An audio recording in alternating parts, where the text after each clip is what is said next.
Hellbear Smashers will first phase because Stormstormer is that comfortable on it, and actually it's Wraithking that they ban out, so we'll see if indeed Hellbear Smashers wants to go for that one. I will say I'm a bit biased going in this series. I'm rooting for Brame. Why? I think that if they win this series, we're going to have a crazy last week, and that last series for Brame is going to be hype AF. You want to see more tiebreaker action. Yeah. We can see these big names maybe not make it to the major. Yeah, Brame's a legit contender, guys. They're in the group of people that are 2 and 3, and I believe there's also 2 teams that are 3 and 2. So if they go 4 and 3, they're almost certainly in a tiebreaker. Sure. And it's a team as well that you look at a team like Brame and you say, you know, if they get to like the international stage, they are a team that could shake up, you know, teams from all around the world. Spicy, man. Yeah. And they thrive on the stage. We saw that when Spartan was leading at the Finum squad. We know that they can deal with the pressure coming their way if they are playing on a stage, if they are playing on a LAN, and we've seen them constantly improve, and it is a lot of fun to see a team go from, like, both of these teams come from lower division, right? What a difference, though, between the results of the two squads and the way they play. It's almost like Brame, you know, did their part in the lower division and then proceeded to actually have more than 5 heroes per player.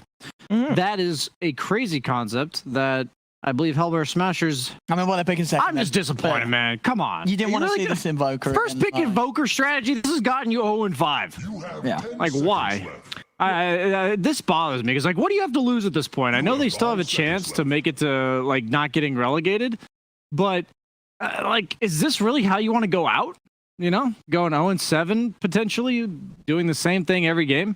We do have, of the games that Hellbear Smashers has played so far in this DPC region, 4 of the games were Invoker.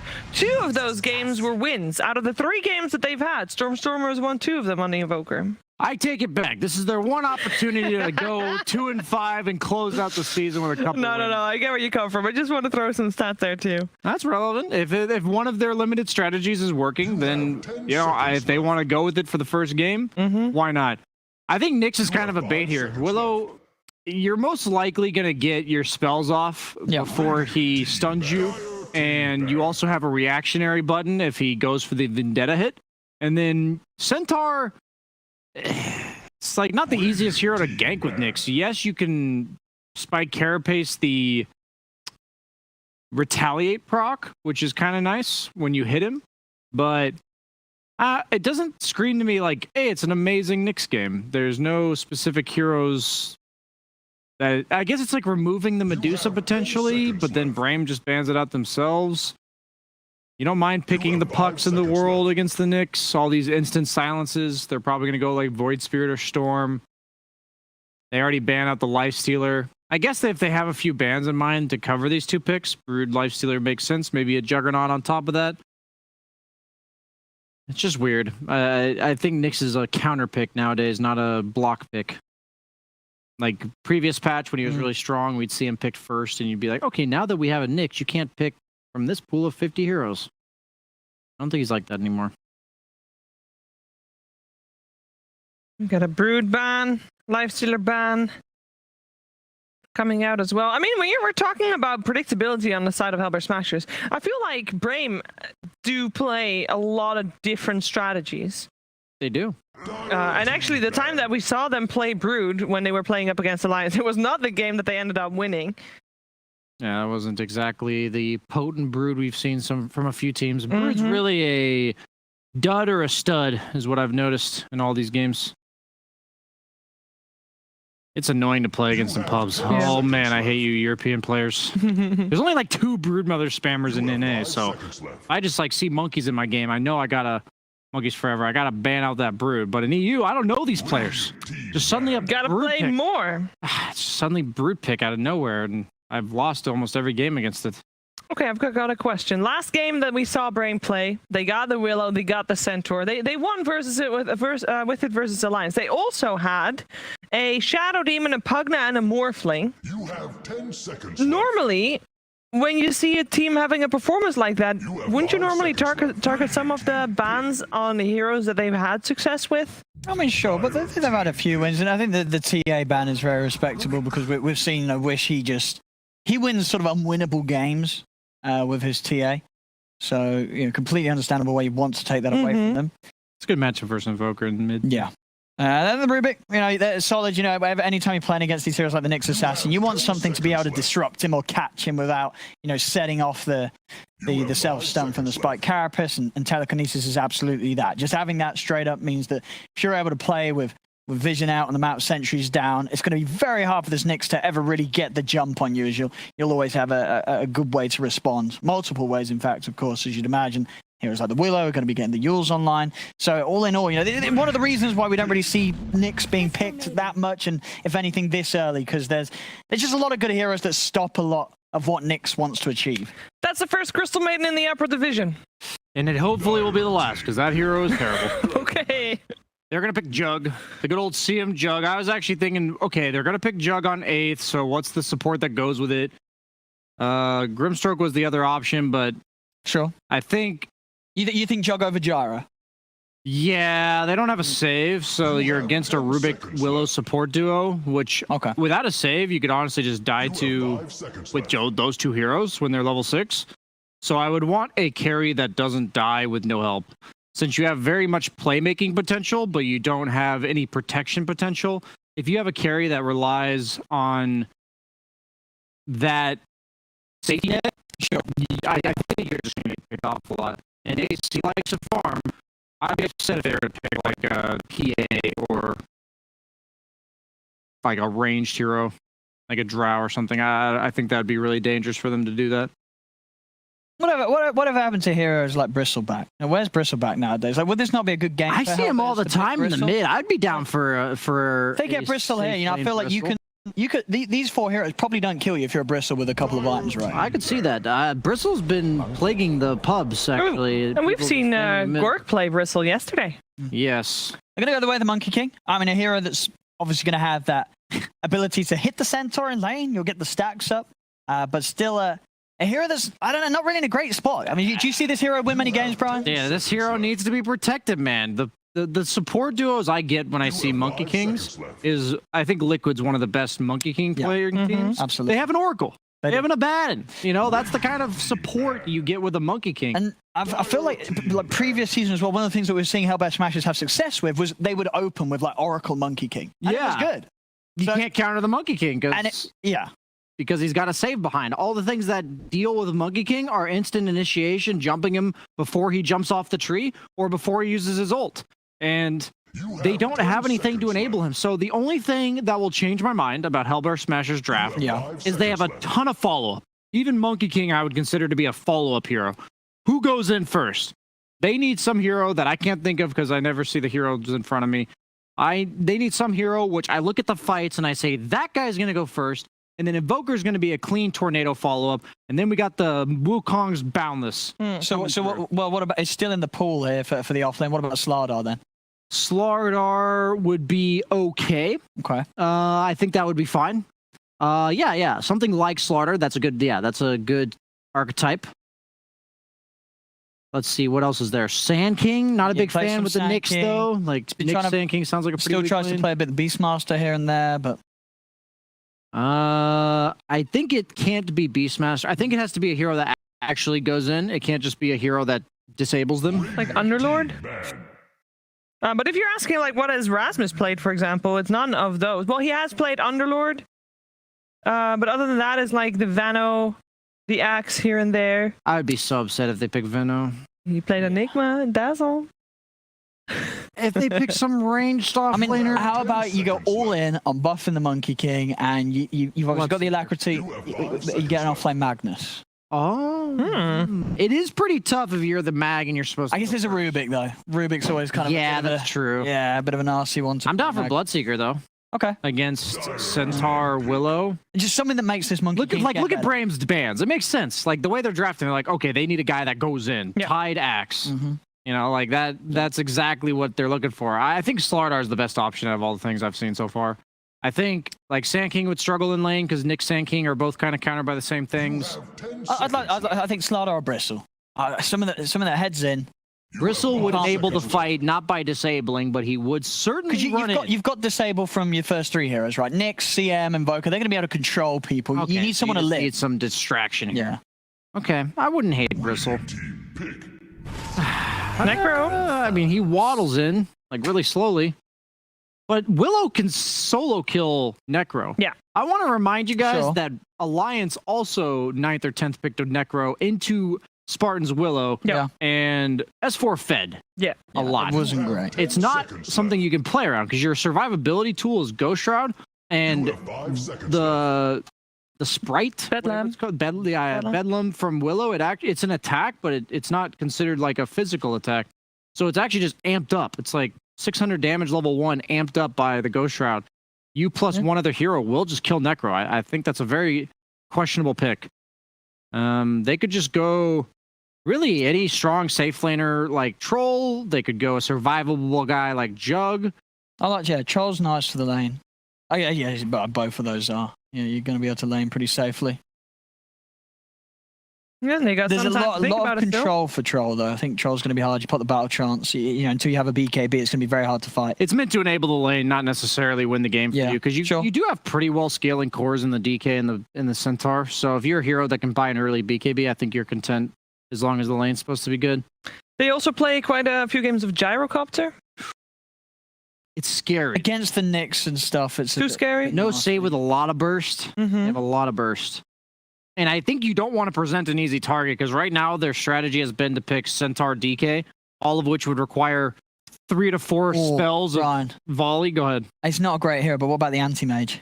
It's good AM game, isn't it? It is a nice Good AM game. It might struggle in lane. I think They're gonna that's the best safe pick. I do think it's the safe option, right? Yeah. You never go wrong with a jug, and it's a happy jug. you can't die in spin, right? You're actually invulnerable when you're in spin. They have literally no damage. Smoky King needs like 4 or 5 items before he's ever a threat to you. Yeah. I always look at these type of games and I say that both teams have a lot of active heroes. One carry dies to literally any combination of 2 heroes, and the other carry doesn't die to 5 as long as he pushes 1 button. So I always favor the team with ease of execution in regards to how they play the map, and I will give that advantage to Brame. Okay, very well laid out. Easier to execute for Brame. What about you, Owen? I got to agree. I think not only the carry's unkillable, but I'm seeing this, you know, the Centaur and the Dragon Knight. I think all 3 cores are going to be very difficult for Hellbear Smashers to take down, if at all. You know, this could even be a game where they just don't die. We'll see a few supports here and there on the deaths on the supports, but these cores seem almost impossible for Hellbear Smashers to kill. I think they're going to have real struggles with that. And with the first phase pick Invoker, this has worked for Hellbear Smashers in the past. Is it simply a case of it has to be Stormer to pop off if they want to win this game or want to have a shot this game, right? Yeah, if they get past the first 15 minutes, Monkey King has no deaths, Invoker has a couple kills, I think they very well win the late game. I'm just concerned about ever getting there. Place, yeah. All right, so it's about lanes for you. Yes. It's All more right. like the mid game. Lanes. Okay. Should be an exciting game. Though, if they were going to have maybe a little bit of pressure coming out from Hellbear Smashers, they're going to try to force Brame into the late game. Let's see if they can do that together with Cap and Kyle. That's right. 5% chance.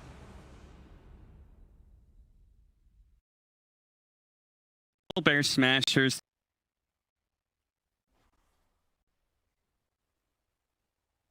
Fantastic. They're at Knoxville, being able to workers or the major itself.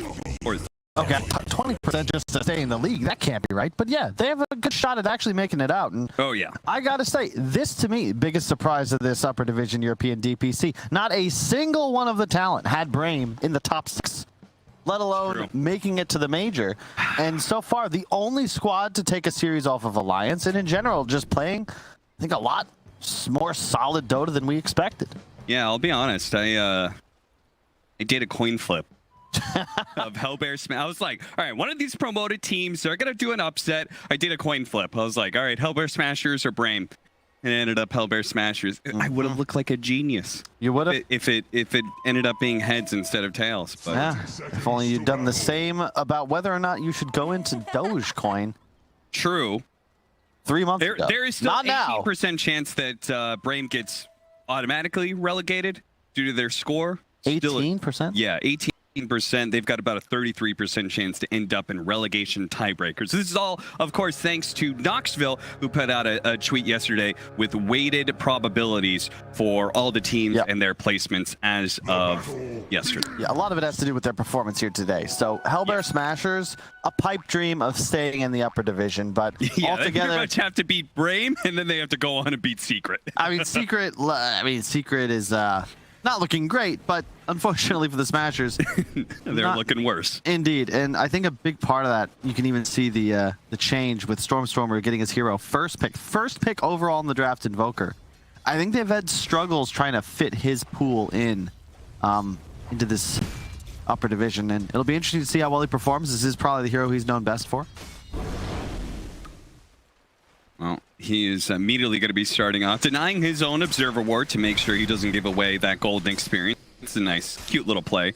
Rasmus, I would say he has also been struggling, maybe not when it comes to hero pool size, but just general performance. I feel like Rasmus has been pretty hit or miss. Yep. It just seems to be a with Misery teams. If you go back even to TI9, I remember talking with Tigov about this. Chaos, they got eliminated. He's dead. No, he's very dead. He's got a fairy fire, but I'm not sure that keeps him alive, and it doesn't. Honestly, decent timing there from Gilger to try and hit him off of the spin, but it didn't matter. And that TI, even though they were eliminated from groups, they still ended the tournament with, I believe, top 3 heroes played, or most heroes, most unique heroes played, and they lost almost all of their games. It's kind of the same here with the Smashers. They just don't really have that identity formed. Rasmus specifically, I've seen like the Tide Hunter from the other day, the last time we saw them. Now a Necrophos. I'd love to see them stick to something a little more stable. Just, get that Slardar going. Less Slardar, bunch of stuns. Keep it easy for yourselves, because my fear is, how are you going to ever kill this Jug right now as this Dire lineup? What's your play? Yeah. You have nothing to interrupt a Spin TB with the exception of the Scythe, and your damage output in general is relatively low. Yeah, your damage output is really bad if you're using the Scythe on a Magic Immune target. Yeah. So that is definitely going to be a constant problem for them. Right now, it looks like, to me anyway, that Gilger is going to have to, like, catch the Juggernaut off of those Vendetta Impales. And they're going to have really good follow-up off of that. And that just seems insanely unlikely. Meanwhile, one of the last picks of the Smashers is this Necrophos, which you've been talking about. Like, it's a tank meta. Necrophos, it naturally goes in a cycle. If a bunch of tank heroes are being picked, percentage-based damage is going to be good. But we still haven't seen that much of it. And it's only in, like, games that are really good. And I'm not even sure if this game is that good for Necrophos. I'm not so sure either, Cap. I'd love to see, we saw it in, I think, a lower division game the other day. I'm surprised more teams aren't picking up Veil. I know the stats were pretty heavily nerfed, but if you're running a hero like Necro, Invoker, like, you think about all these heroes, the spell damage amp is pretty significant. I don't believe it functions with Heartstopper. I'd want to test that. It used to be health removal, but now it's health decay % based. So if that were to function with Veil, I think that would be that combination that would make this viable, but I'm not 100% certain. I think I'd have to test it because they changed the way that this functioned, but you said heal tank meta, 2.4% of somebody's max HP is pretty damn ridiculous. Yeah, and then especially if you were to add in, it's not a common item being picked up right now, but the Aghanim Scepter, increasing that Heartstopper aura even further combined with a Veil, it would be a pretty interesting combination. But yeah, this combo down here is part of the reason why it's not a good Necrophos game, is because there is so much magic damage. Spin, and then Dark Willow is a huge amount of magic damage, as we're going to watch Rasmus die. And a lot of offensive purge also continuously getting picked up. When AA is in the meta, Oracle as well. Even Warlock can be really annoying for Necro to play because you're just so slow. Yeah. You're so slow. Health loss from Heartstopper aura is direct HP removal. Yeah. So it is not affected by spell damage amplification or any of those other effects. I will say I would like to see that changed. I think the hero would be better, much better for it, because if you think about it, that's a main source of damage output, right? Compare that to Leshrac. All of your damage increased when you have Spell Amp. Necrophos can't use it nearly as well, so you just don't scale as much as other intelligence cores. Right. The base int giving you spell damage also doesn't help with your Heartstopper then. So I'd rather it tone down, but then able to be increased as the game progressed. What do you think about the shard? Do you feel like that makes Necrophos a little bit more legit? This Uber, the Uber death pulse that he's able to throw out, basically. It's too wonky. Yeah. Like, you get some, like, Juggernaut Shard's one of my favorites. Real simple. Hey, you move faster during Blade Fury. You're going to attack during it. It's very simple. More damage. Necros, you got to think, like, okay, how does this work? Is it good? What could I combo this with? And then you're also then planning around something you can only pick up in 20 minutes. Yeah. It's not realistic. I think they're going to go back. Ace in a little bit of trouble, gets low, but does manage to get that fourth Jingo hit. And with a swing there, managed to get the kill instead of dying. Meanwhile, bottom lane, they actually did kill the Dark Willow. So yeah, they were trying to go on to Rasmus potentially, but instead gets found. Smashers getting 2 kills in either side lane. Yeah, off to a decent start. So their lanes can get out of control. Necro Monkey, their lane dominators went ahead. If they fall behind, it can be very troubling, but Yeah, it looks like just a whiff on the stun, a Sunstrike to the face. No. That's the Nyx combination. That's why you first to it. It's a way to activate Exort Invoker. You really can't play it properly without a real simple Sunstrike setup. Meanwhile, our mid lane matchups, since it seems like the side lanes are going pretty well for the Smashers, at least mid is being slightly won by the Dragonite. Not by a huge margin, though. Focus, they're going to get aggressive once again. Erasmus, he gets off the spin, but the Sunstrike coming through. Baited into standing still for Stormer. And pure damage rips him apart, and Gilger's still going to chase after the Dark Willow. He does have a stick. If he'd managed to maybe spike Carapace, return the damage, he could have done something there, but... I'm surprised that he tanked that one to the face. You got to expect Wish was yelling that Invoker had stopped moving for a second and went to cast. But yeah, just catches focus. Really nice play there from Rasmus and Stormstormer. You know that was communicated. I can hear Rasmus in the comms. Help! Help! Didn't see the ping, but you know he was thinking it's double bracer too. Yeah, that's interesting. I mean, he definitely took that first death to heart and said, okay, they've got enough magic damage to threaten me. I'm going to make sure that I tank up quite a lot. It's the right play, because if you don't die, then you're turn it around relatively easily. You'll be able to auto attack through spin, hit it with the pulse as it fades, and in general just pressure focus in the lane. Going it again. Sunstrike does land. Spartan, he's going to be run down here by Gilger, and he can't really defend himself super well because he can't throw out the brambles for fear of the spike carapace. So yeah, the mid matchup, I would think it's where both players are happy. From an analyst perspective, I think Invoker doesn't really love to play against DK, but you can get away with a pretty easy Exort game when you know that there's just going to be this guy constantly shoving your wave into tower. Yeah, I mean, it helps that you're able to have a global impact while still sitting in front of your tower, making sure that DK doesn't take it, unlike like a puck who needs to rotate lanes. Yeah. You just farm your easy camp, farm the lane. It's really no sweat. I like the build. He's going for the old school OG Miracle. Spartan caught again. This time the Sunstrike is off the mark, but he's still kind of in trouble here. He's going to turn around, throw out the Cursed Crown. Is going to be blocked by Gilger, but there is Stomina in here. They bring a third hero to the mix with a telekinesis. They're going to just do okay. Yeah, Rasmus left him behind, and maybe it's because he got the call that Wish was keeping in too. Jeez. That's a good point. They had a ward mid, so I'm pretty sure they saw that. And very odd rotation, to be honest. DK was unnecessary. There's no real way you're going to get a bonus kill unless Rasmus were to step way out of position. But yeah, the OG Miracle, if you remember it. He would go treads, drums, oftentimes Ags right after, and just play super high tempo, always in the enemy off lane. Quick Roche, very possible as well. Although that was when you got the double Forge Spirit at level, I think it was level 15, right? So it was a bit different. Yeah. Now that doesn't exist.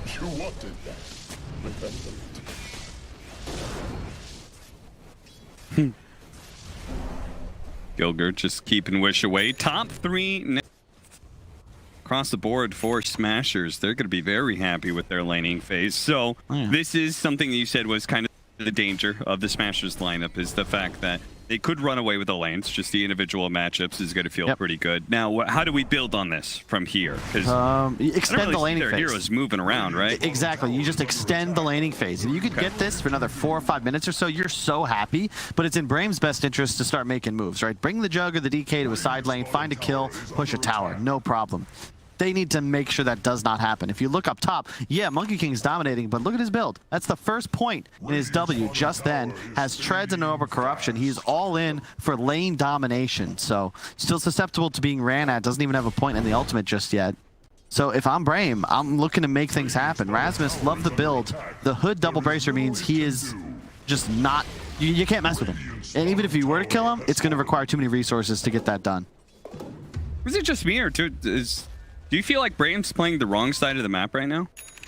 Yeah. They just gave up that tower. I feel like you want to threaten the Monkey King right now and take his tower and trade off. I don't think the Jug should still be here at all. Maybe a move mid. You've got a stun. You know, it's a pretty free kill on an Exort Invoker. It's not as if he has any real save for himself.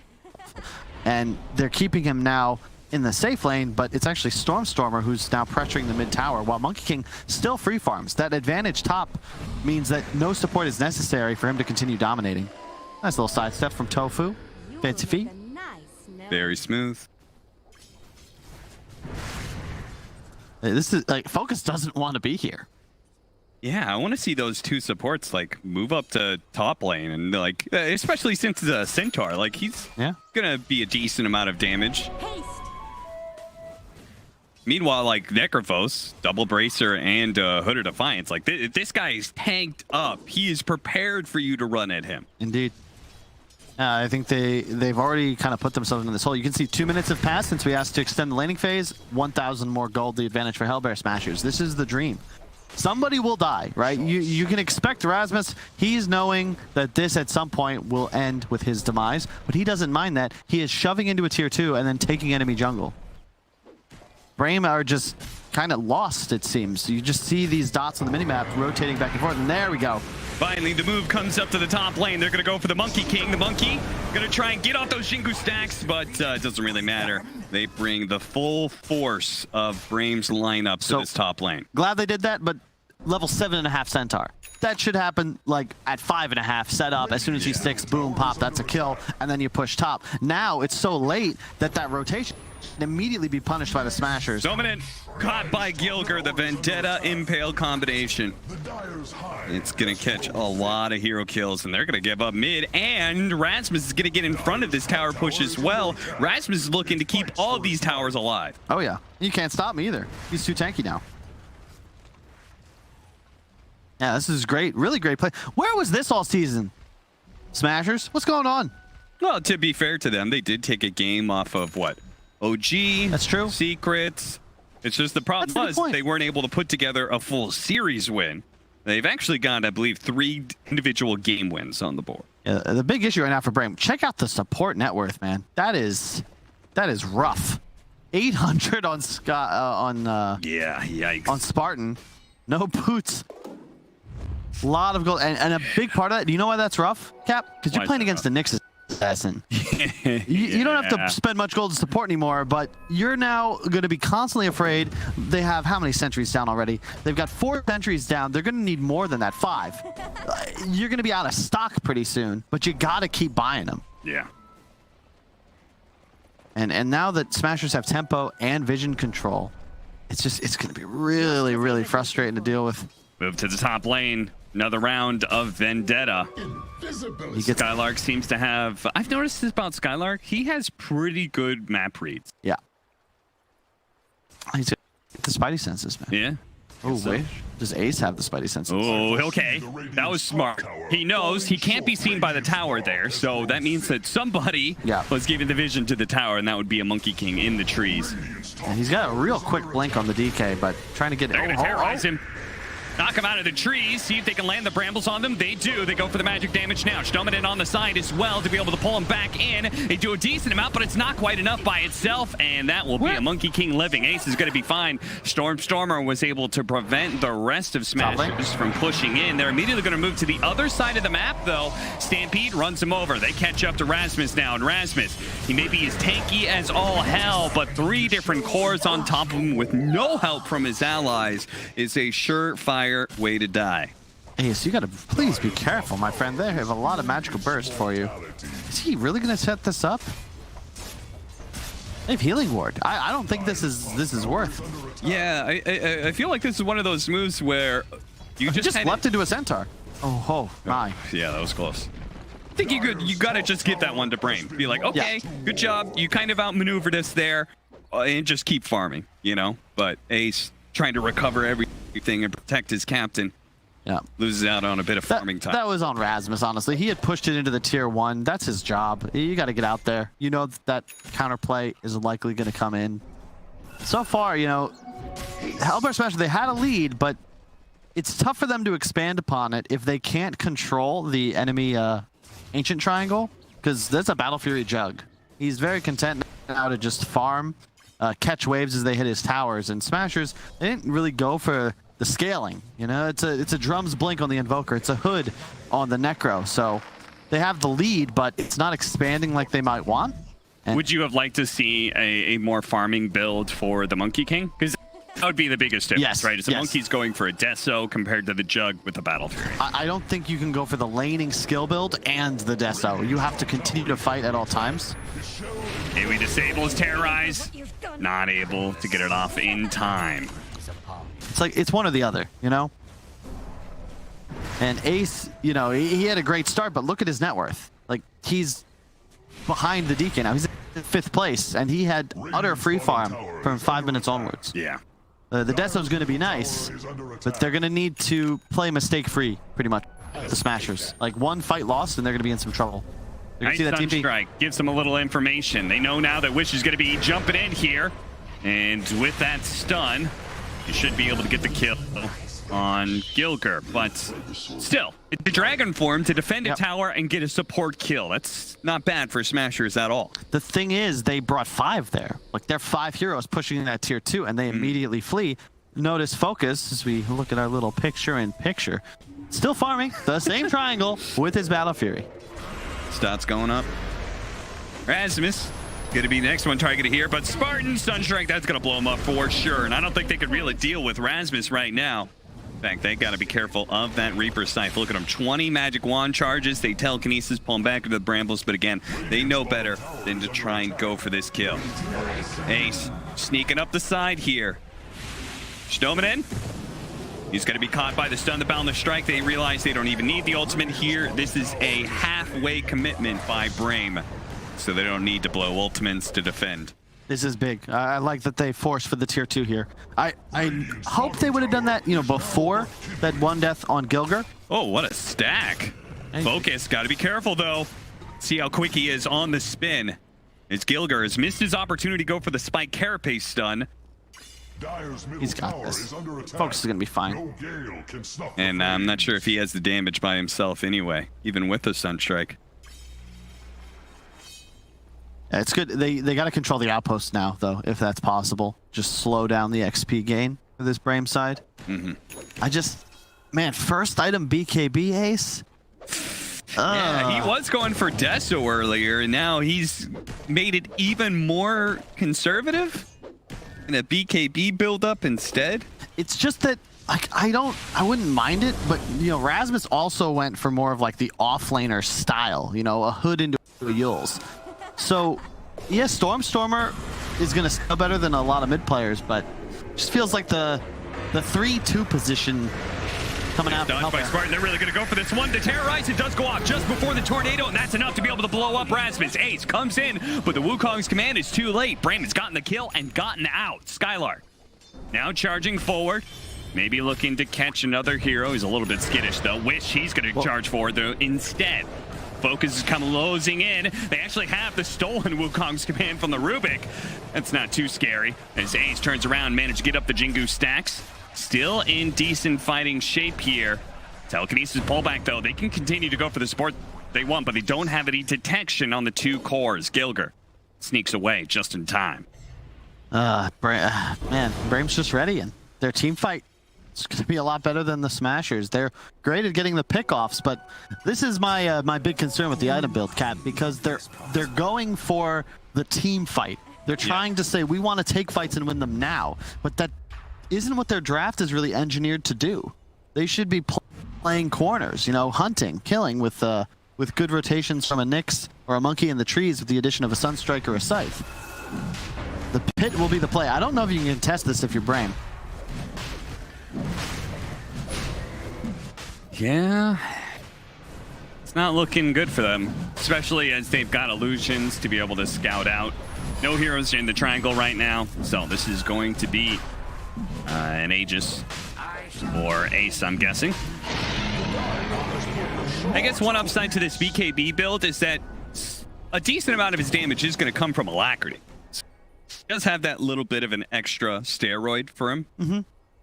I just would have loved even just a Maelstrom first. Yeah. You know, then his net worth is going to be more similar to the Juggernauts, and it wouldn't feel like they were on as much of a clock. Still, look, they're playing a great game. They're up 4 towers once this one falls. They lost control of Bot Outpost, but they can grab that back as they desire. And they are still protecting their side. Mid tower, though. Will you fight this? Brame is certainly set up. They have a sentry. They might spot this Nyx. I foresee the Radiant's top tower falling short. Just gonna back away, okay. I like this. Stormer stays top lane. Continues to pressure that tier 2. Be careful. As long as he doesn't get caught, it's fine. But oh no, he went back in. He blinks away. But now the supports, they're routing him. And if they have detection, they've certainly got him. They're going to use the Terrorize just to make sure. This is a big kill, and they'll have it too. Managed to steal the Ghost Walk for Stoneman as well, so he's got another way to initiate. That was a mega kill streak as well. Ooh. That hurts. Mid lane though, Skylark has the hood. Is this the target you want, guys? They're going to try for it, but they miss the Impale right away. The Reaper's Scythe. That's a lot of damage. Level 2 Reaper's Scythe, and he's gone for a full minute. Now Ace is going to be caught by the Brambles. Without a Centaur. Rather ambitious to try and take this fight. They throw him back into the Brambles once again. They go back. Actually, Omni Slash. Gilger, he didn't have Vendetta to be able to get away from that. Tofu's going to be run down by Focus as well. He's trying to juke away. He slips into the trees as best as possible. A Yule Scepter will buy the support a little bit of time here. Ace managed to get out the Wukong's command. Boundless Strike on it too. The magic damage is coming in from the spin, but he can't stand and fight Ace. Ace is going to be caught by the Brambles' Cursed Crown. Magic damage flowing in. He's life-stealing off of the creep to be able to stay alive, and Ace, he does it.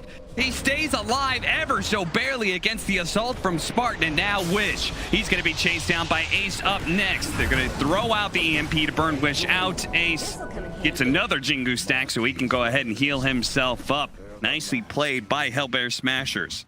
That was sick. I did not expect that fight to go so well for them.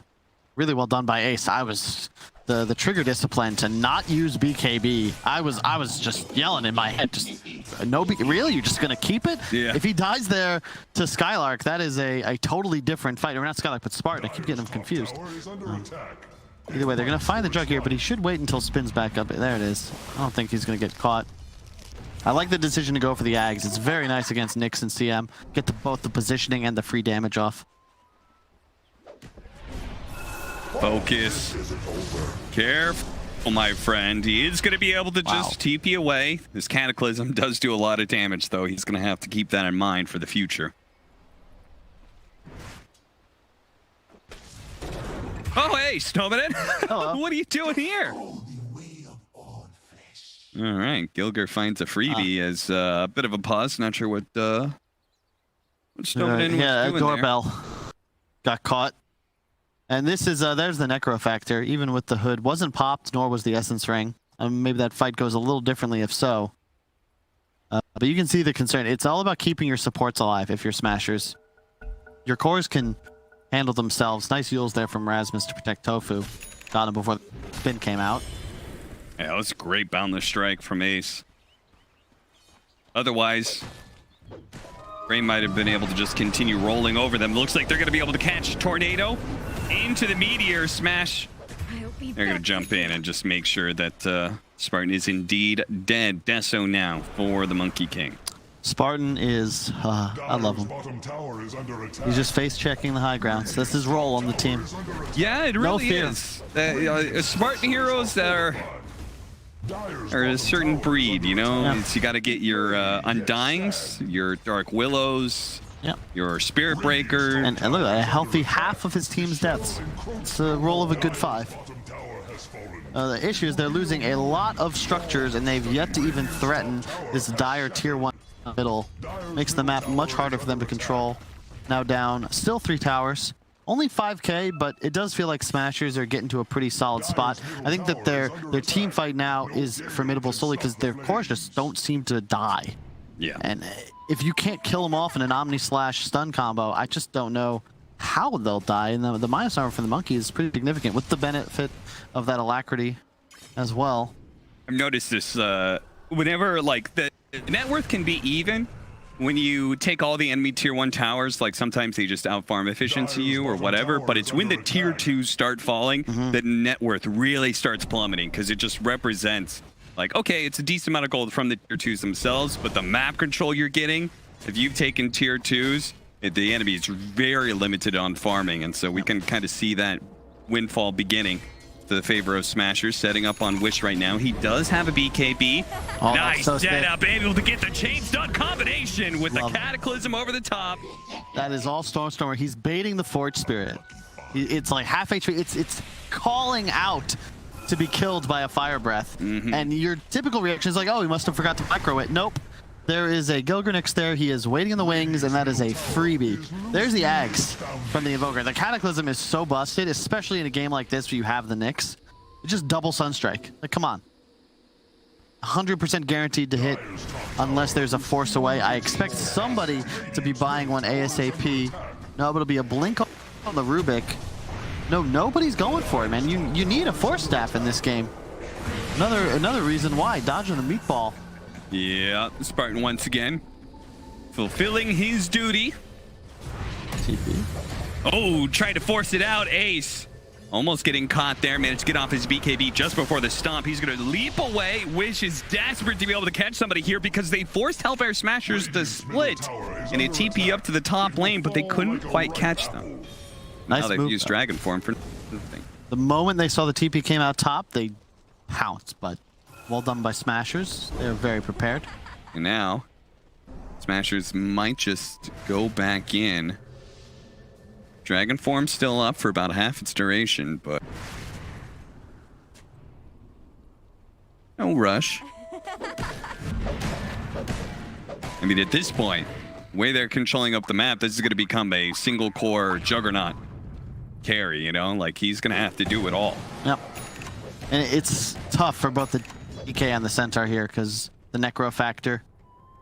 Invoker also out-leveling, out-farming pretty much the whole enemy side. All right, they've got the Aghanim Scepter on the Juggernaut, so it's probably smoke time for Brame. Yep. No DK form, though. Yeah, have to that give it a does little time. suck. Gotta use the power spikes when you get them, I guess. It's necessary. Look at the map, though. There's so many dire wards, not a single one for Radiant. Like, they need some kind of vision because, you know, other, like, if we can swap to their fog real quick, they see absolutely nothing. You know how hard it is to play a game when all your waves are pushing and you have no vision? Even if they don't get a kill, placing wards will set up for at least the ability to take a team fight in an advantageous location. Yeah, you're just grasping at the dark here. You're just hoping that Smashers are somewhere in this bottom lane, but they're not. They're playing their own jungle, playing very safe right now. They're also doing a really good job of not showing on the lanes. You know, top was just pushed from the tower all the way up by just Forge Spirits. And, you know, maybe the Necro will show, but so long as you don't see Monkey, Nyx, or Invoker, you've got to be afraid all over the map.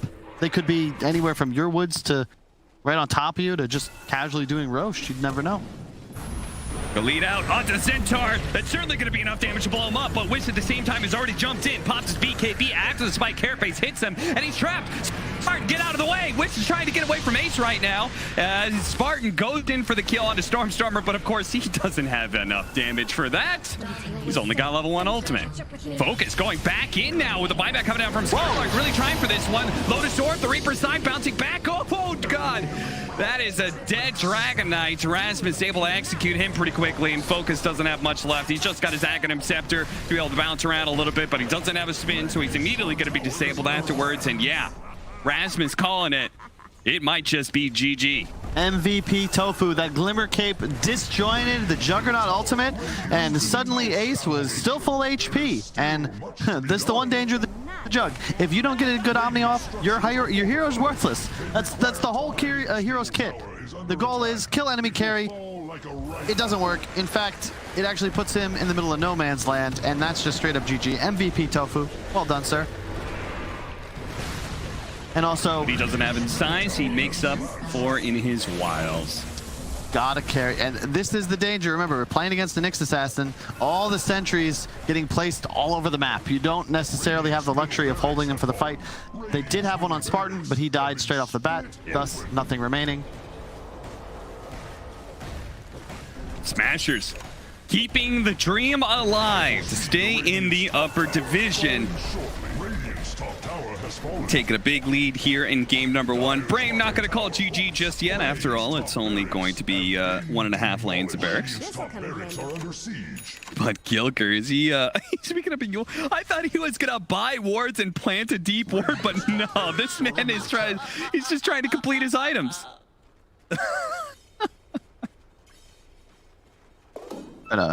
Kill you on Focus. They know where he is. Be hard to scuttle around with those kind of colonnades. Once again, the Spike Carapace Impale lead off just to be able to blink away. And even throughout the Cataclysm, that was just for fun. Oh, okay. Well, it does bait Spartan into a dangerous position. Going to be covered by Focus here. Throws out the Omnislash onto the Lotus Orb. Actually, just the Aghanim Scepter. And he bounced over onto Ace, who's stunned up, but they didn't have the chain stun follow-up. Now they're going to turn back on Rasmus, but quickly realize he's a bit too tanky to go for. BKB, Centaur Ultimate going off. Smashers, you're trying to keep up right now. Looks like Ace may have dove in a little bit too deep, but they don't have the damage. Never mind. And I caught just on the edge of the Wukong's command, so Ace is able to go to town right now with that alacrity, plus the Jingu stacks. You just can't fight him anymore, Cap. It's a 20k gold lead. It was manageable, 2 to 5,000, but now they're just so many items ahead as we check out all of Spartan's deaths. Are these all the Sunstrike kills? It is. It is all the Sunstrike kills. As we do head back into the game, I believe we had another Sunstrike kill, a Cataclysm kill. Is that on the DK? It looks like Skylark, yeah. All right, Focus is going to come on in and go on out. He's dead. Oh, nice stun. Yeah, they're still going to catch him. Caught in his place. Rasmus should be able to catch up eventually. Never mind, he just keeps running into brambles. Scythe him. Okay. That would have been a typical Rasmus move. You know, get to Spartan, thank him for his numerous deaths. Now in the double digits, 1, 12, and 6. And keep in mind, any man who could actually recreate a Milk Ward, it's definitely. Oh, for sure. And also, you know, don't forget, Cap, by the transitive property. Yeah. Alliance. They beat OG, Secret, Nigma, Liquid. Right. Brame. They beat Alliance. Mm-hmm. Hellbear Smashers. They beat Brame. Maybe they're 1 and 5, but you can make an argument they're the best team in this division. It's well argued. Thank you. Kyle. Well argued. And it is it is really annoying. I think we've also seen, and I want to give credit to the support too of Smashers, really, because Gilger, we saw a lot of Sunstrike kills. The key there, Nyx Assassin, Vendetta into the stun, and in addition, numerous times getting a stun with the Carapace to start, so the Vendetta hit is guaranteed, into the stun guaranteeing the Cataclysm. Makes your burst damage just dramatically improve. And, just gotta fight. Screw the Roche. Oh, guess what? It's no, not you again. No, no. Oh, Spartan. Dear Spartan. Oh, he's coming back. He wants another round. Brame holding out hope that they can contest this Roshan and turn this game around. Roshan about 3,000 HP right now. See how they rush to snuff the flame. But it's hard to see how the fights could change. They haven't had a fresh item pickup in quite some time. You can see Focus still on that same Aghanim Scepter. The best that's happened for him is the level 20 talent. Spartan, apparently not caring that he's bought back already, is now going to be caught. Oh, they jumped into the pit. Nobody's there. It was all a ruse. Spartan, he is going to be dying before he gets off anything. Cataclysm, that's a Farman with the Reaper's Scythe. That's sick. Bye-bye, Focus. 100 seconds for you, sir. And Wish with the Stampede can't even get out. That's so satisfying. Oh my god. That is, yeah. You know, that's just a respect GG out. You hit me. My carry goes from 100 to 0 in less than 2 seconds. Yeah, you're cheesing. He's feeling himself. I don't need more than 64 pixels to see that Stormer is happy to get his first pick Invoker. He absolutely is. Rasmus is just never happy. Yeah, that's... Oh, he's a man who was formerly named Misery. That's true. But as a whole, Hellbear Smashers knocking it out of the park for this game. But that has sort of been Hellbear Smashers' MO. Not even a smile. Single game victories. I mean, that's the captain right now. He knows... It's like, look, guys, we don't have a problem winning games. We have a problem winning series. Yeah. No time to celebrate just yet. It's always fun to see the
you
What is there?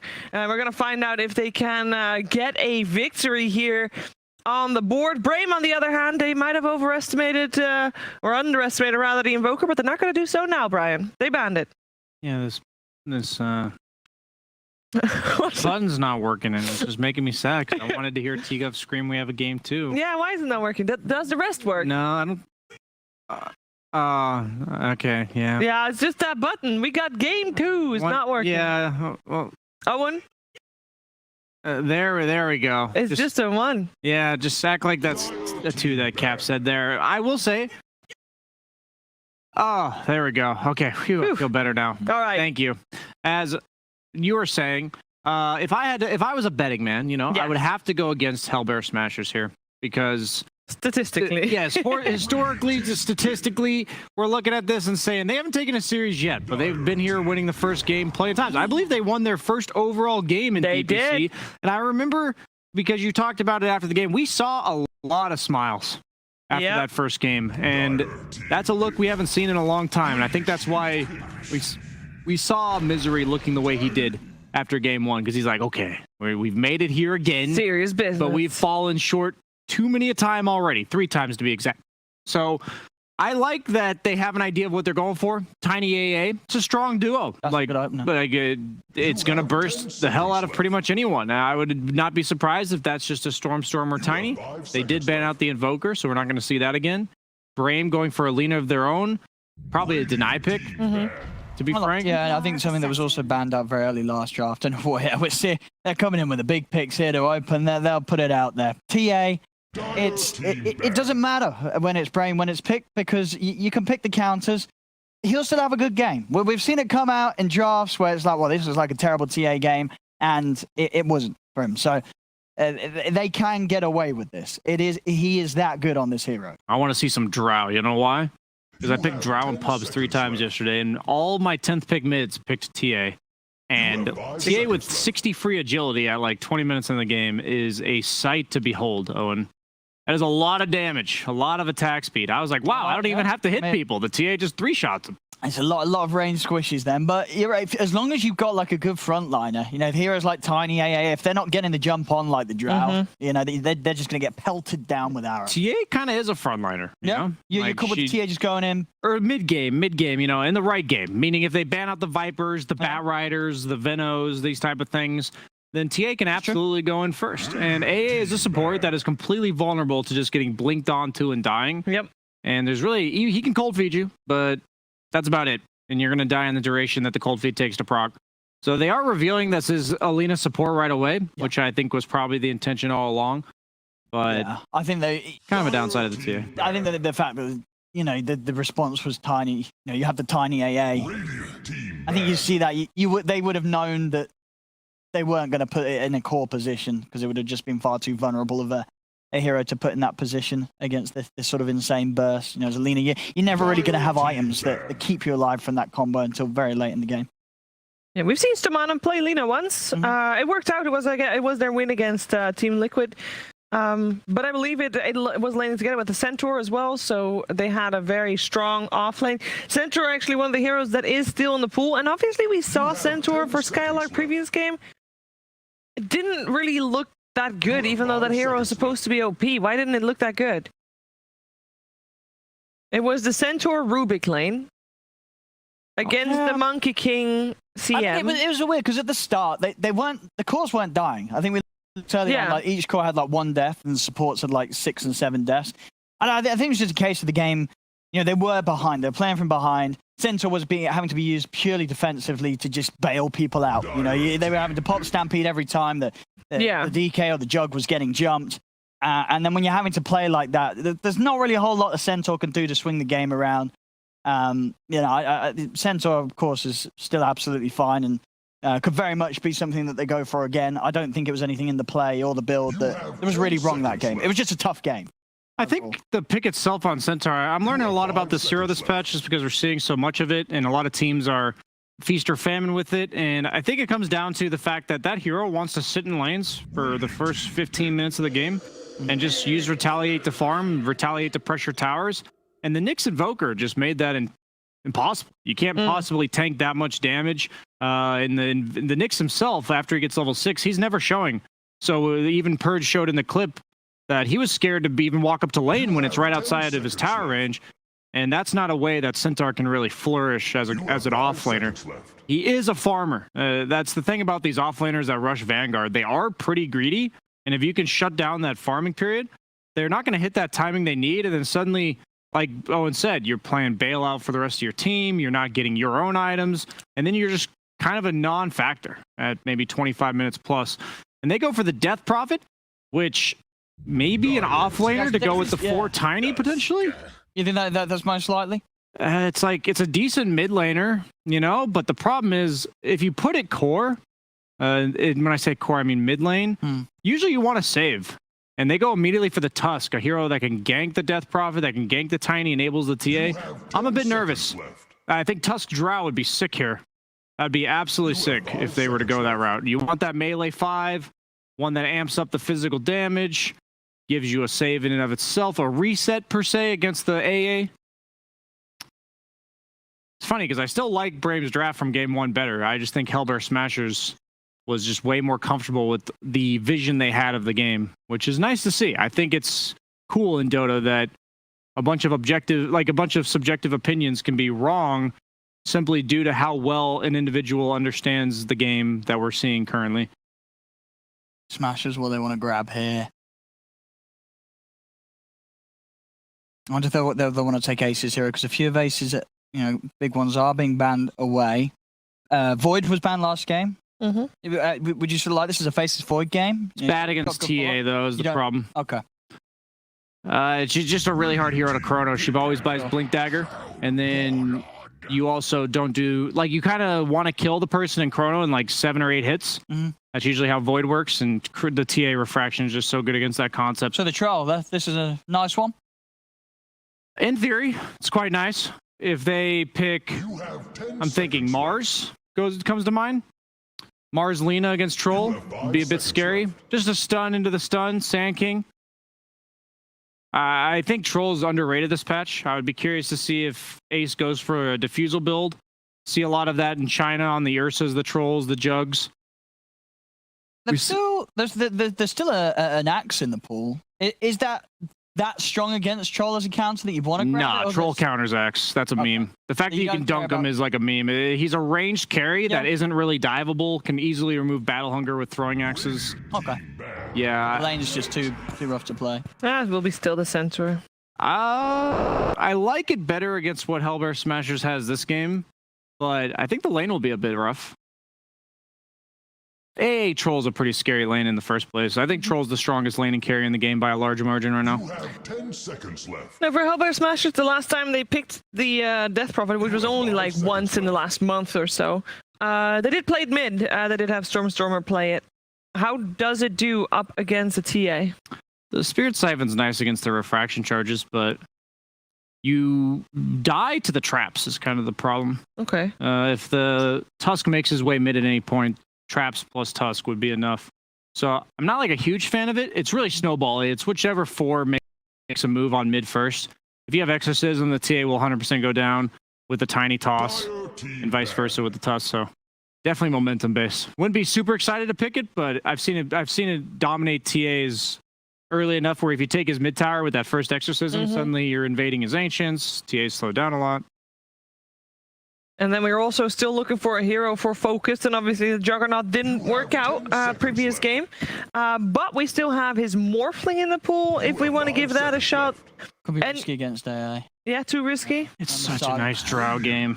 You still want to go for the Drow. No, never mind. They ban it. I'm actually surprised they didn't pick it on 4th because it's really good against Troll too. The silence is annoying for Troll to deal with in the mid game. Most carries don't offer a silence. Seem to be like you're on the right wavelength though. So what other heroes other than Drow would this draft be good for? Just don't pick Luna. Fingers crossed. You have range carries come to mind, just not Luna. No, Luna, please. Nah, they won't pick Luna. Famous last words. They're not the kind of team to pick Luna. That's kind of why I'm surprised they didn't pick the Drow, because when I look at Tusk 5, I think of ranged carries that right-click. So Drow, Luna, Troll Warlord would be a perfect example. There's not very many of them, though. Medusa's already banned out. So because they already picked the Troll and the options are Luna or heroes that are banned, I would have picked Drow. But we'll see what their backup option is. I mean, what kind of carry matchups fare well into Troll? I'd say non-committal heroes. Like, you don't want Ursas against Troll. You want heroes that can play around the Troll's ability usage, and once he pops his abilities, you're out. You know, you don't want to be in the fight committed once he pops his ultimate. So Drow's a great example. What else comes to mind? Heroes like Slark can be annoying, but you're not going to pick that into AA. Ricky. Just Ricky's mobile nice, heroes. Actually, we don't see a lot of it in pictures to carry, but you're right. The cloud is going to really mess with all of these heroes. We've seen Ace play Ricky once, but not Focus yet. Not Focus. Okay. I'm pretty sure they're going to go PA. Now that I'm thinking about it, with Tusk, it's... Oh, but there's so much better. It feels hard. Oh, No! no! Pick Luna. They are a fifth pick Luna. Why? I'm like, there's nothing left. Just don't pick Luna. Well, it's the only one left. Lena. Love it. Oh, true. That's good. Good synergy there. Great synergy. But we have seen Luna also win a game. A game. I mean, that's not game. fair. That was Gork playing it, and that's true. That was in that's that not was in fair the mighty comparison to hands of everyone else. Gork. You can't model yourself after him expecting to win the way he does.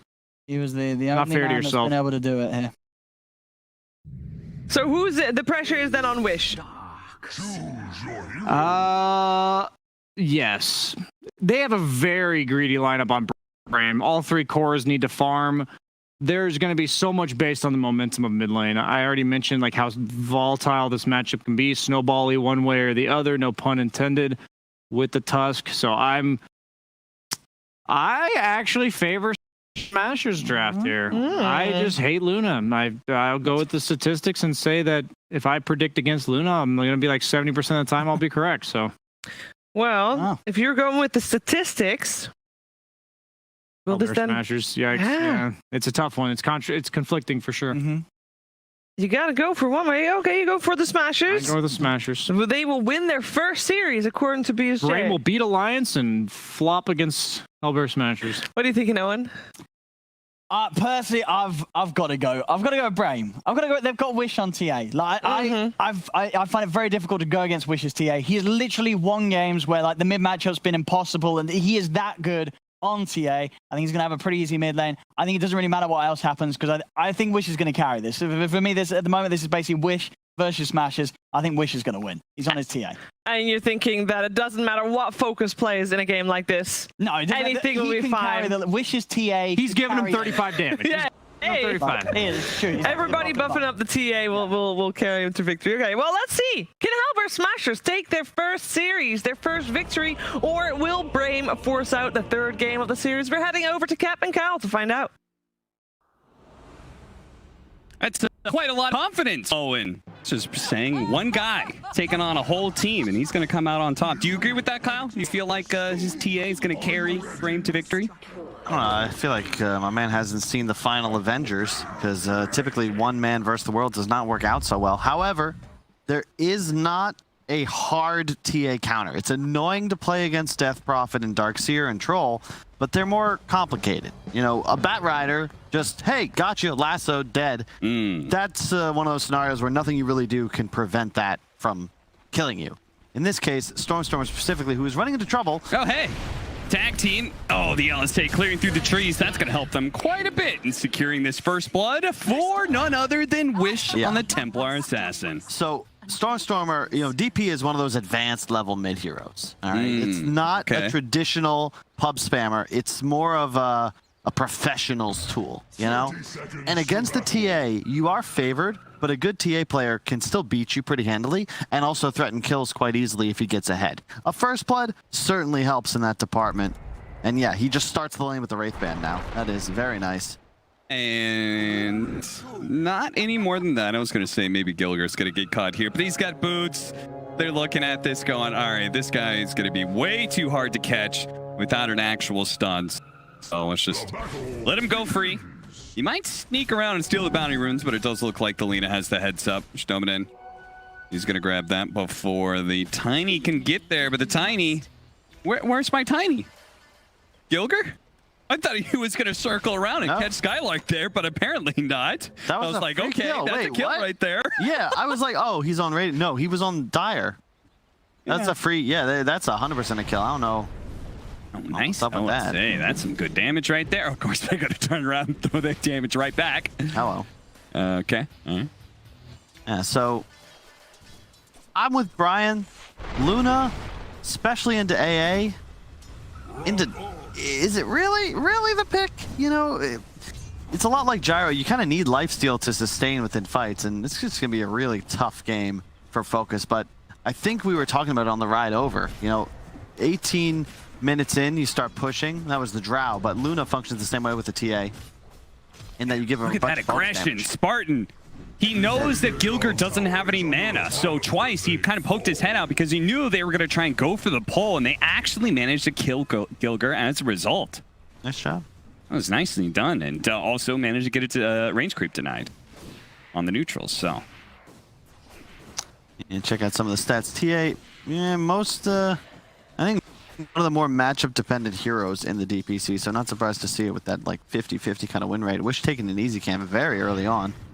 Yeah, I didn't realize you farmed the easy camp that early. Yeah. Thought maybe you would stack it a couple times, but.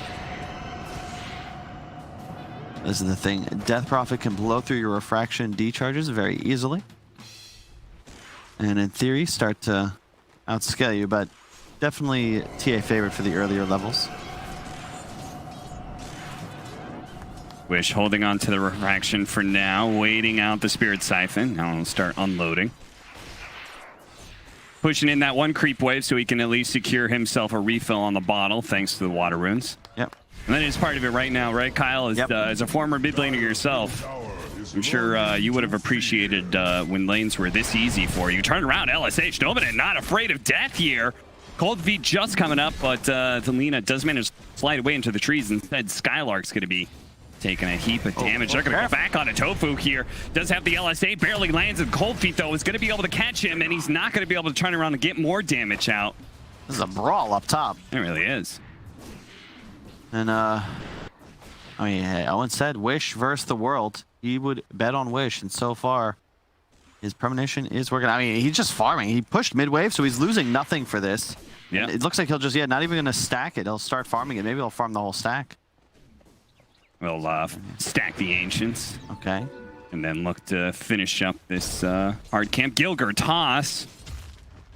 Almost dying again here in this bottom lane. I'm going to say I'm not a big fan of Darkseer right now, but I mean, when you've got a Luna matchup, I feel like TA as well, actually. This is one of those times where I quite like the Darkseer pick. And this is the dream last pick. I would have liked Bat. I thought it was banned. If it wasn't banned, you got to pick it.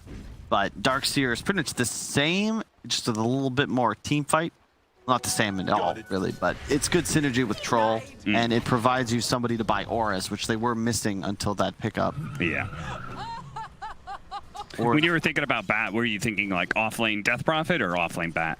Either one, honestly. Okay. I think Bat mid against TA, it's not as unfavorable as it used to be for TA, because you know it's just TP, farm jungle as we see Wish doing now, but it's just that answer to her throughout the game. You can't go for the really greedy Deso Blink without risking your life at all times, because a bot's Bat just finds you, a couple napalms, lasso, yeah, you're dead. You need a BKB ASAP, and I mean, Wish is off to a great start so far, 2,400 net worth. There's no way this should be okay.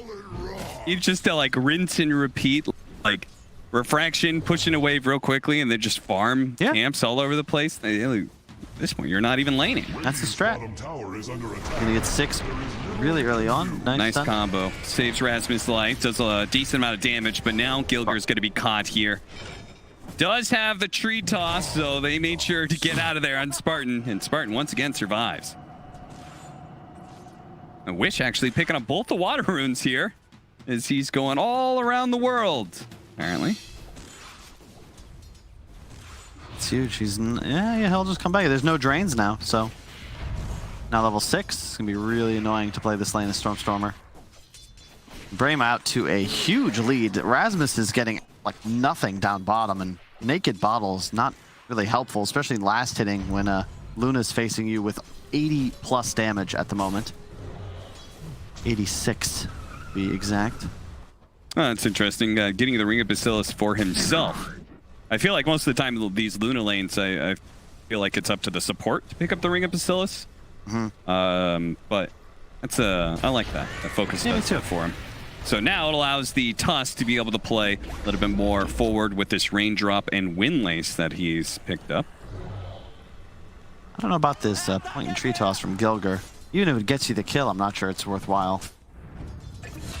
Oh, kill at top lane, Tofu. Enough for you.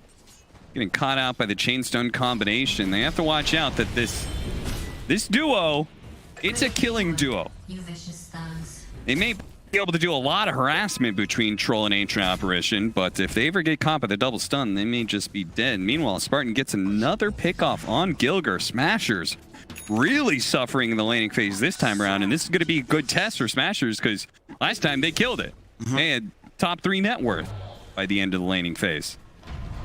Yeah, this is just straight up disaster. And Wish, he has a nice trap set up too if they go back towards it.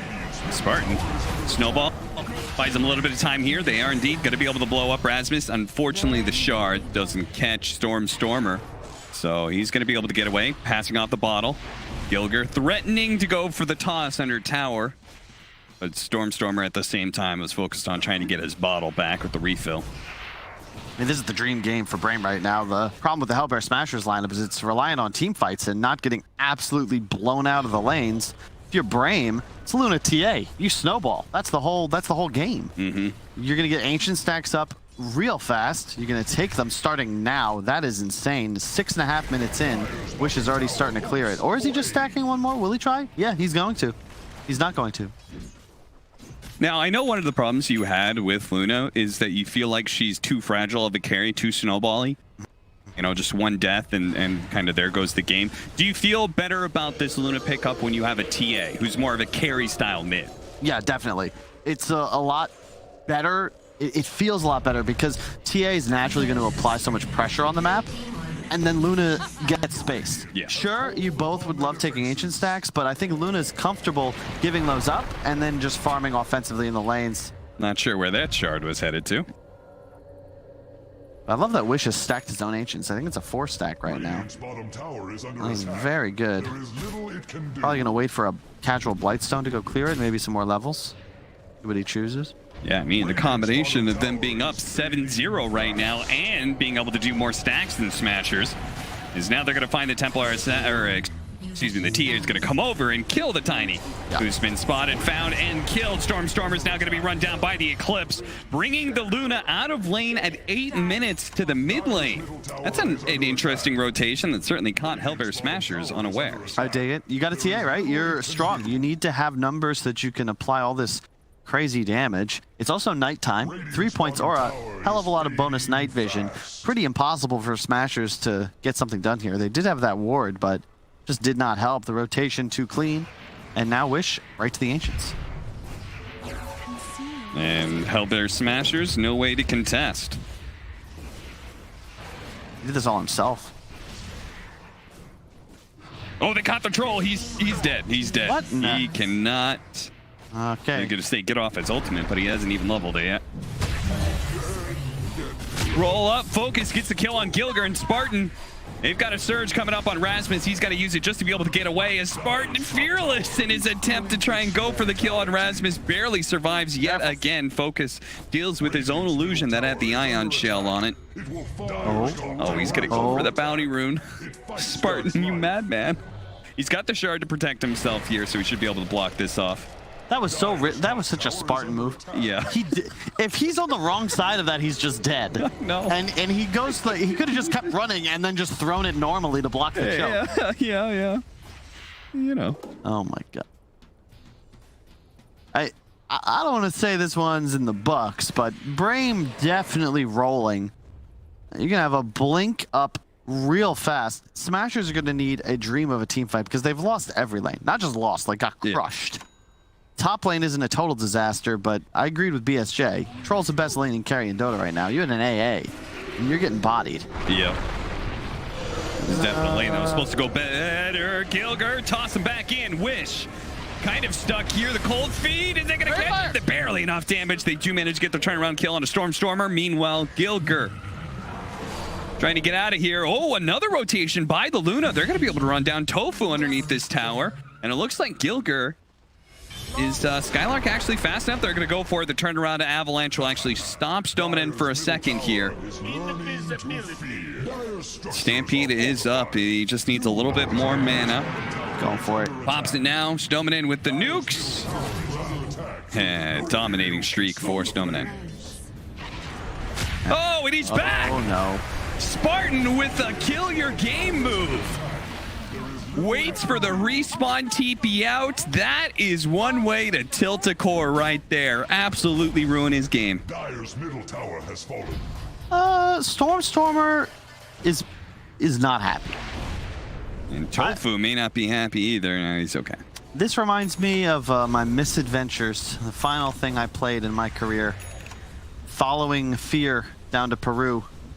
We scrimmed against, at the time, VGJ Storm, now Quincy Crew. We lost 3 games in a combined 37 minutes. Ooh. That's a confidence killer. Jeez. Yeah, tell me. Yeah, we didn't. Yeah, I don't even. It was rough. It was about as rough as this game, Captain. Obviously, it's not a scrim, so you're not going to GG out right away. Hey, that's why he did that move earlier. He's getting practice for the moments that really matter. Smooth by Spartan. Still has a chance to survive here. Ace is diving in pretty deep to try and go for this kill and can't even hit the wall. Spartan, come on, man. You're digging up a... What is that? What is that nonsense? It's a bait. Rasmus does trade away his life for that kill on Spartan, who max efficiency tried to shuffle mid-escape. Gilger going to be run down as well. 19-5 now, a 7,000 net worth, and it seems like Owen's confidence has been well placed in Brame. They have come back with a vengeance in game 2. Indeed. I love Wish, the build. He goes for the Blink Rush, but he's only got the 2-point side blade, so many points in meld makes him a straight-up assassin, and Spartan... What? What you doing, man? Well, what could have possibly spawned that helps him there? A health potion, I guess? Maybe that saves his life somehow? No, I mean, he's still got Ion Shell on him. Oh,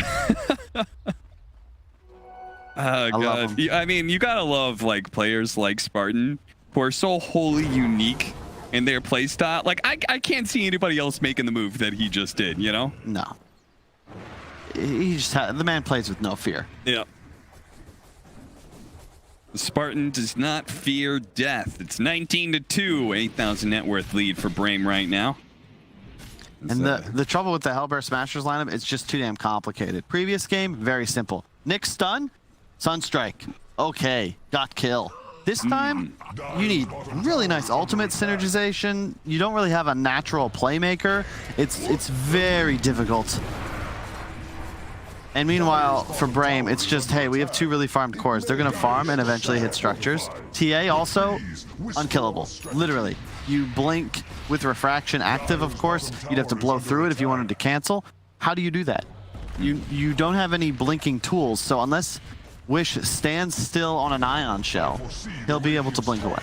Yeah, they really needed that bottom lane to go better, right? Because they needed the blink tagger on Gilger's. Tofu gets snagged by Spartan and his Ice Shard. Skylark's now going to pop the Stampede to make sure he doesn't get tossed by Gilker, and it will save his life. Oh, they're on a trap. Be very careful. Pops the trap, but everyone's out of the radius. I feel like we haven't seen Troll, but I don't know what he would really be able to do to help his boys. Yeah. Playing is controlling enemy ancients all game. And they're apparently not content with that because there's smoke over and attack smashers who are set up on the high ground here. He's got the vision, allowing his team to be able to go in. They're going to go for Stormer here, and he's getting nailed. Laguna Blade will put him in the dirt right now as Brame fighting into the wall. Not a place they want to be with the Luna, that's for sure. So they'll back out. Wish is able to run down Tofu at the same time. He throws out the Ice Blast, but apparently didn't even hit. You just can't fight. Like, Lena's free casting with an Aeon, or Aether Lance. He's dead. 100-0? It is. Ace. But it's all Skylark. Shard. Ooh. God, I keep saying Skylark. It's all Spartan. Spartan, The man with the plan. Follow me. You know, there's the big difference, Cap, between a leader and a boss, okay? A boss, he's sitting back on the sled saying, guys, go get that work done. Spartan, encompassing that leader mentality. He says, no, I'll lead the way myself. I'll grab my machete. Just imagine. I'll run up that high ground. Come on, boys. Do you want to live forever? Spartan certainly doesn't. No, he does not. The what is this? The very poor man's 3-2-2? 23-2? I guess it would be 32-2 would be really going. Yeah, that would be.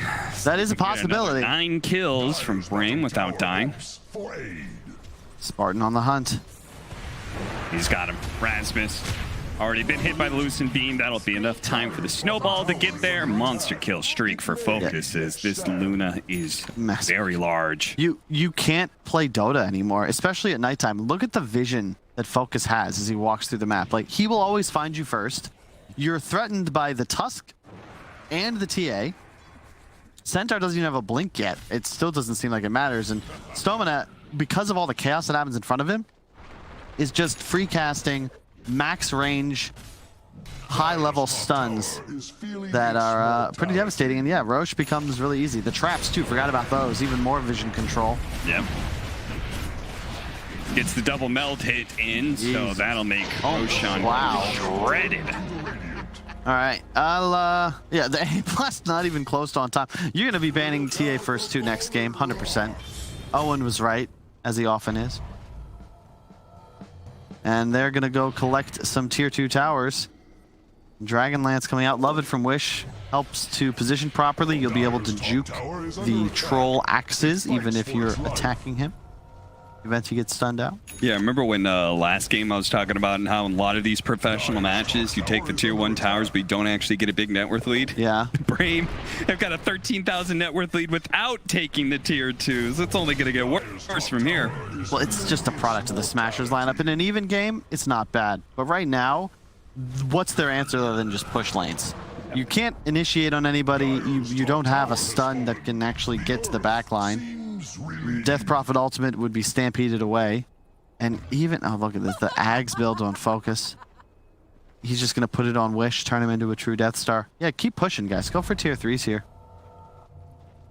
At least force them back. There's no glyph. You got this. Even a few seconds is a lot of damage on tier 3. Stubborn it. Oh! The juke. A little too far with the LSA, but may still be able to juke it out until he gets vacuumed back in, tossed back into the rest of the team, but he's dying so slowly that the rest of the team, they might be able to punish here. As now Skylark, he's there, catches Gilger.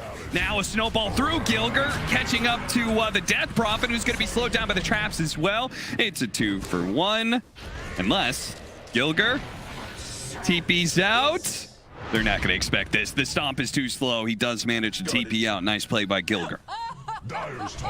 And they are on the board, increasing the number of kills by 50% in that one play. Impressive. Attack range from Wish with the talent, along with the Dragonlance. It does mean they are losing more and more of their towers, though. Second tier 2 to fall. So, Cap, how do Yes, they get back into this game? I wanted to ask I mean, they you still have before you asked Wombo me. combo, right? True. It's the problem being that TA has an Aegis and the Luna has BKB, so those heroes can't be Wombo comboed. Popped. Oh, Stomina? I mean, he might turn this around. His team's coming. You got to TP away.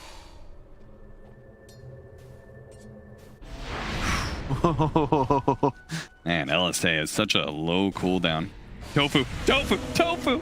Ooh, but thankfully there's a mech there. Yeah, and the medallion.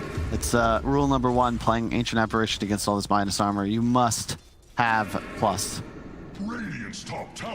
Even at 10, that meld strike with the Deso reduction brings him down to -5. It's pretty much a necessity that at some point, if you were to win this game of Smashers, everyone on your team needs 20 armor plus. It's a little silly, but it is kind of true. In some ways, the Luna gets stronger, so does the Wall of Replica. True. Right? That's a good point, Cap. So that's the anti-scale right there. God. Oh no, he doesn't have his ultimate. Ace. Dead for 30 seconds here. Is that because he's got, it's the TA Dragonlance. Yep. The side blades amplifying the range. So if you get any attack range increase and the side blade starts getting pretty crazy, you can see Stormer keeps on getting nailed by that fact. Aghanim Scepter now down for the Luna. There we go. No BKBs yet on the Eclipse. It comes in. Stormer, he'll come back down to his death. They do manage to get a wall out right next to the tier 4s. It's kind of sticky position for Brame. The Ice Blast does manage to nail 2. Wish trying to get a kill on his way out. That's life number 1. Life number 2, immediately on top of the wall. See if he can get the refraction blink away. Oh, Gilger gets one shot by the meld. Brame diving in way too deep there. It wouldn't be a Brame game. They didn't make at least one of those. You can see the draft concept there too. Wish, even though he is enormous, he just straight up dies as he comes up in the middle of a wall with some Dark Seer ions around him. Unfortunately, they are very far behind, but you can see how the draft concept should have worked had they not gotten blown out in lanes. I don't know about this initiative. I mean, they just dropped Luna ult and prayed. They do force the buyback on the DP, but maybe not the ideal dive? Yeah, I mean, not even taking the tier 3 yet. Felt like Focus just really wanted to use his fancy new Aghanim Scepter, you know? Yep. I mean, the Emperor made the same mistake when he, oh, what was the planet? I'm embarrassed to remember. What reference was that? When he blew up Leia's homeworld. You know, that arguably set the stage for the entire the testing saga. your new firepower. Yeah. I see. Tower is under attack. Well, much like the people of, what was it, Organa? Alderaan. That's what it was. Princess Organa. Alderaan. Much like the people of Alderaan, Ace is also very dead. You just can't do anything. It feels way later in the game than 22 minutes, doesn't it? Looking at the items popped out for Radiant. Yeah. Oh, hey, they've caught Ace again. Oh, God, Ace is doing a lot of damage. Thankfully, they kill him fast. Stoneman trying to get a counter kill. So not lucky enough there. Carry for carry traded, basically. You can see the issue. Wish has been itemizing purely for damage, which is not a bad thing. But no BKB means now that the Blink's up on Tiny, him plus an Ion Shell can do a significant chunk of his health. AA, of course, multiplying. It was fine when you had an Aegis. Yes. But then you threw away that Aegis. Yes, you did. And now you haven't quite hit your BKB timing. So there's an awkward window in Templar Assassin's growth here. Spartan. He ain't gonna stop. He knows no chill.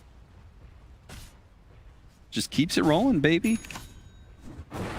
29-6, even though we have seen Hellbear Smashers double their kills over the last few minutes, they haven't managed to shrink that net worth. And is currently growing more and more for Brame. It's tough when you get this far behind against heroes like Luna, TA, Centaur, because they can all farm with no fear, and it's so much faster than your heroes. You know, Death Prophet, he's nuking creeps. TA, 2 strikes, and that's an entire creep wave gone with the side blades. And he's already moved on to the next neutral camp. Indeed. The next one. The next one. Wish has said, this is my land. You guys go find out. Oh, caught him just before the TP can complete. Skylark very, very far away from his team now. He still has the Stampede, but that's not going to be coming up anytime soon. Smashers continue to find pickoffs. That is stalling the game for them. But pickoffs is one thing. They need a good team fight if they have a hope to contest Roshan, and I think that's what Brame's kind of waiting on here. Yeah. That and the BKB TA, which will be coming out in just a recipe. Should make things much easier for them. Smashers, though, they're doing well. I respect that they're hanging with it. It's a pretty significant disadvantage, but let's see. Troll, he has the Battle Fury closing on his BKB, so at some point he will become a real threat. Take some time, sure, but Luna and TA, not really late game carries, and they both went for, I don't want to say memes, but Luna specifically not going for the hard carry build.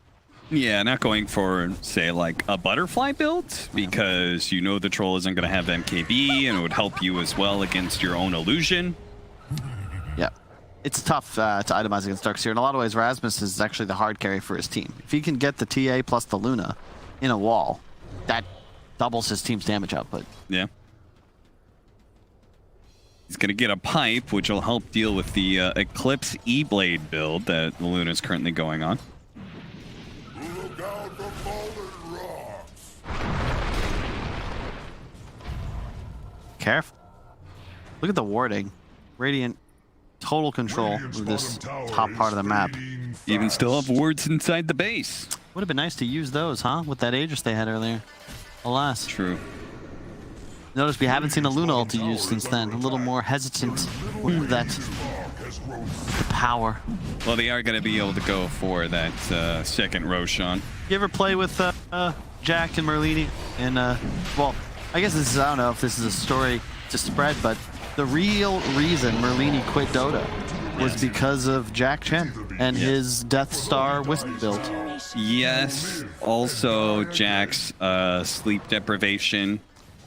Oh, he was falling asleep during the games? Yeah. Well, Death Star Wisp, just FYI. I was in that room when that happened. I was not playing with them. I understood that there was not a time to play with my fellow talents. They were it's a good way to lose some Dota. In many ways, I have him to thank because, you know, Merlini left and I started getting hired. It's true. Sleeper Agent Jack. Yeah. Taking that title a little too liberal at times. Literal, rather. Hey, got a courier. It's, these traps. Bit of a problem for Gilger. And just to clarify, the Death Star Luna, or Wisp, is you reload in, a Luna puts ulti on you, refreshes, does it again. And in theory, you can kill enemies even inside their own fountain. Yes. You need an Ags on the Wisp for the max ball damage as well. It was Jack Chen's obsession. And a meme that turned into an actual strategy. It did? After it got buffed up enough times. Yeah. Orb of Destruction, that's ideal for a troll. You know, another obsession of his was Jungle Venomancer. And that, too, turned into a reality eventually. That's a good point. Problem is, visionary. Jack Chen is just too ahead of the meta. He gets it before it's actually buffed to a point where it's actually valid. And as many people have learned this year, being early, even if you end up being right, eventually is the same, unfortunately, as being wrong. Being late, I think is the term. No, being early is the same as being wrong. Okay. Depends. Where were you going? I'm saying, I thought the phrase was... Maybe it's different phrases, different industries. It doesn't matter. Brame, they're currently dealing damage to the Hellbear Smashers industries. Oh, nice talk. Does have the BKB, so he's going to be okay, and it is going to cost Gilger perhaps apply the Laguna plate, but they do manage to get a really nice swallow out. Couple illusions, but a nice jump forward from Spartan. You see that one. Using the shards to hop over the base walls there. Folks is still going to be caught here. Does have the cheese. Turns on the Eclipse. Stormstormer. He's got the BKB. And with the Spirit Siphon, he's trying to stay alive against Wish. Wish, who's stuck in the trees right now, does manage to actually get the kill before his first life falls. Meanwhile, the Troll is caught here. He's going to be kited around pretty heavily. Spartan rolling through the enemy. Catches Rasmus as well as Gilger. And that's going to be 4 dead on the side of Hellbear Smashers with only 2 buybacks. I have a feeling may have to use them if Brame just go for the tier 4s here. Luna being one of the best heroes to do so as well. There it is. Buyback, 3 shot. Nope. It needs another one. He finally gets it. Wish catches him out. No ball for Spartan here, so he may be in some trouble. His team's going to try and help out with the E-Blade. Vacuum back into his death, though. 1 tier 4 remaining. And once the throne's exposed, then you're going to have those bouncing glaives with the side blades coming in from Wish. GG is called. Hellbear Smashers admit defeat in game 2. And this series will go the full distance. I mean, just straight up a shellacking from the laning phase on at that point. Brame pretty much forcing us to just buy time and wait for them to claim their inevitable victory. Yeah. Well done. Looked like perhaps Smashers, they had a shot in that last fight. But you kill Wish, trade your Death Prophet ulti life for it, it's never going to work out. And if I'm Smashers here, simplify the game a bit. I love what Brame did. Just straight up brawl, run at you, Dota. no cooldowns to worry about, easy to find efficient farming patterns. That seems to be one of their strengths. And a trend for both of these games is the laning phase seems to matter a lot. So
You have 10 seconds left. Radiant team ban.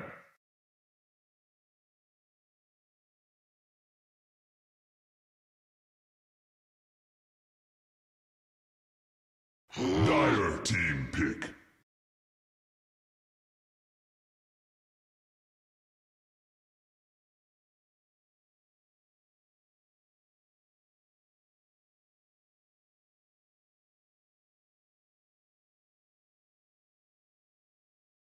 You have 10 seconds left. You have 5 seconds left.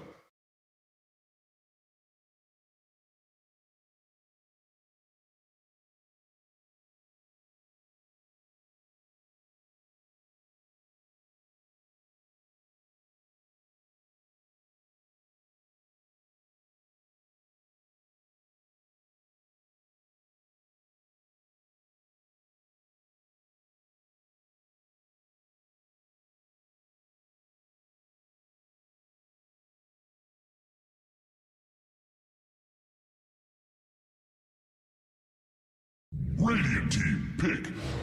Grimstroke.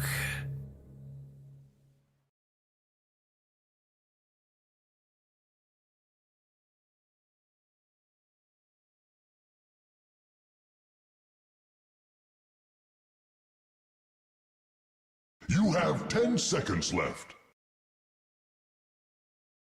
You have 5 seconds left. Pick. The third and exciting game, Brame versus Hellbear Smashers. You're watching DreamLeague Season 15, powered by Intel, and we have seen both of these teams do pretty good today. And we're going to find out who's going to be the best, because that's what at stake here at Game 3. A lot at stake, actually, not just who's the best, but also Hellbear Smashers have got like a tiny chance to not get relegated down to lower division next season, but they need to win this series and then the next one as well, which, by the way, versus Alliance, going to be a tough one. But for Brame, they still have a good shot of making it to the major. Also, they need this victory, and we have seen the Invoker ban once again on the side of Brame. There's no TA ban, no. No TA ban. Oh, no. There's no way they pick it here. It's so different if you pick it with like 3 protect bans, because they picked it 4th overall in the second game. Oh, okay. Then if you pick it here and they just like insta Viper, you know, insta Bat Rider. The second phase, though, but you think Hellbear Smasher would still ban it going into the second They will phase? ban it going into the second phase. Okay. I don't They think banned Brame's it in getting the game 1 as well. Yeah, Game 1 they banned it as well. Yes. I've seen Brame's drafts now, and they, when in doubt, they just pick TA. Like every game that we're like discussing, we can't think of like the perfect TA. Yeah. You know, they're just gonna go for TA. Yeah. All these teams have done their scouting, their info gathering, and that is the #1 thing to take away from Wish's hero pool. As I wanted to talk about this after the game, but I forgot to because I was memeing about Luna. Fogged and I did a little research because there's the new talent on TA, the 100 Psyblades range. Yes. And we were like, does that mean she like the Psyblades bleed further, or does she attack from further? And what we saw is that it makes her attack range 100 more, and then Psyblades bleed 2 times how far you're attacking from. So effectively, if she's trying to Psyblade you, she can hit you from 300 units further just with that talent, which I think it really, that plus the shard is explaining why TA has been so prevalent in pubs, as well as teams are really starting to pick it up. Like we've apparently Arteezy's been spamming safe lane TA. No, that sounds pretty high. Yeah, it's like you're trying to find these ranged carries that work with the melee 5s, and TA, if she's given that much of a mid-game power spike with that level 10 talent, then that could be a game changer for whether or not it could be run in the carry role. But last game, we also saw a lot of plus damage from Brame, which percentage-based stuff scales really well, while plus damage stuff hits this really hard power spike. The Luna plus Tusk, everyone's hitting for a bonus 135 damage, and then Refraction makes you hit for an extra 80. So TA's just got 215 bonus damage. As you so well stated, they're going to own this draft, and I followed you through. I understood entirely. But not anything like that this game. A lot of magic casters. Coddle tiny. Haven't seen Coddle very much. No, we're not seeing Coddle really at all, it feels like, in this region. Yeah, we have seen it. I remember doing an interview of a position 4 player that kept playing Coddle, and I asked him about it because he was the only one doing it, but I forgot which one it was. But he said... You sure that was in lower division? No, I don't know if that was lower or upper. Okay. He just said it was very strong, so he liked it a lot. The recall is in the shard now, right? You have 10 seconds I don't know. I know it's not built in. It's either the Ags or It's the the Shard. Ags, right? Yeah, you have to get the Ags to change. Yeah, it's one of the two. I can't remember change anymore. The recall. Yeah, that was too broken of a mechanic. I'm glad they did what they did to it. Because late game, cool. Like, you have a little tool, but you're using it at 9 minutes in to pull your carry out of the safe lane, and then you can TP right back. Are you happy that they banned out the Luna? Yeah, I mean, that hero looked really strong. What can you do? I think that's a really weird ban, because the reason why Luna made sense last game was it had a Tusk 5. You had a melee 5 that was beefing up for you, and I have to assume this is probably a Coddle 5. I guess it could be Coddle 4. Maybe they know something I don't. Generally, though, when they pick the Tiny, I do believe the Tiny is normally played by Stormanen. So, Yeah. that being said, they haven't played Tiny yet this season on Stormanen. What's been mid? It Or has not at all? not been picked. No, I think it will be stolen. I don't think it'll be wishes here, unless the matchup's good. The game's good for a position time, too tiny to pop off. So they'll wait and see. Well, we got the Wraith King banned out last for Hellbear Smashes. Medusa already out as well, because curious to see what Ace is going to play, because so far the story has been of that about the mid lane, and I kind of want to see Ace play a bit more of a dominating role in the game, and he won't be able to play his Monkey King anymore like he played in the first game. And there's not that many left in that he is very comfortable on. And we'll see what Brame goes for next, and maybe we're going to see a little bit more of the reveal of if Tiny is core or not. I think for Race, oh, okay. I have to assume this is a Tiny mid then. Are you really running Axe Tiny off lane? That seems a little bit weird. Axe wants those poking 4s. Okay. The Lenas, the Phoenix, even Coddle 4 would probably be fine. You just want something that blasts them from range. You don't think Focus is playing the Axe? Radiant team pick. I feel like Brame is the kind of squad that would Carry Axe? Carry Axe. I mean, I've heard crazier things. Manta Shard is definitely nutty. I remember I've built it a few times now. I was useless up until the point that I got it all, but the second you get all those items, you're suddenly one-shotting strength heroes during a call, which Lifestealer, that is a strength hero on. 5 seconds left. I guess it might not be the best this game, though, because I feel like maybe you want to carry that's going to more benefit from spamming abilities with the Kotlin lane. You have to pick like a Razor or a Ursa, Troll. You have to pick some hard carry counter or mid counter to this Lifestealer. Sure. Morphling, yes, Morphling works too.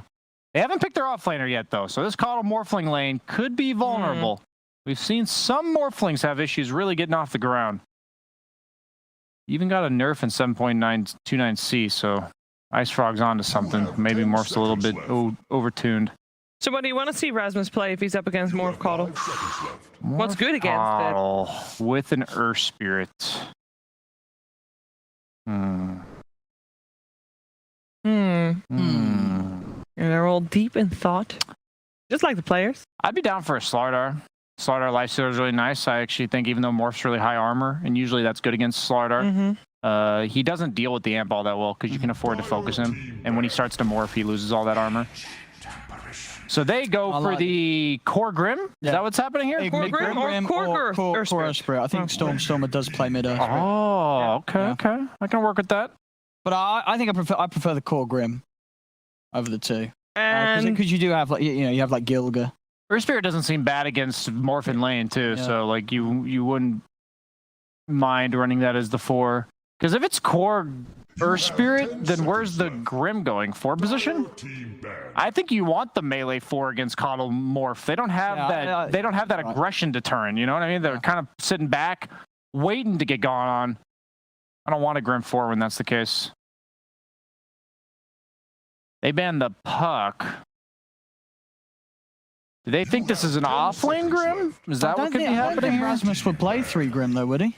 Well, I'm looking through the recent results of Stormer just to see if he plays any of those, and he does not. Wait, I do remember, wasn't it last season that Rasmus was playing off-lane AA? I swear we've seen a game where Rasmus tried offlane AA. It wasn't great. This might actually be the best game for it, just because Coddle as a 5 represents no kill threat on you. Maybe I'm crazy, but I have memories of it. I would be down for it just because the Coddle 5, it's such a passive lane that the only way they'd really kill you is if they bring in the Tiny. And I think you can't leave Axe alone against Lifestealer +1. Yeah. That you will get bullied out prior to the Vanguard purchase. So they are almost confident that this is not a mid anything that we've seen so far. They think they still have to pick the Stormer hero. Admiral Kunkka. And they were right. Okay, so Kunkka still ends it up. So we are going to see one of these heroes on the offlane in the hands of Rasmus. Mm-hmm.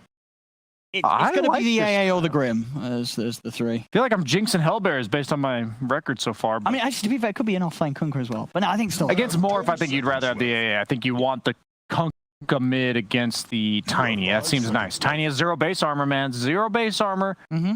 And he only gets armor once he's level 6. That Tidebringer in lane.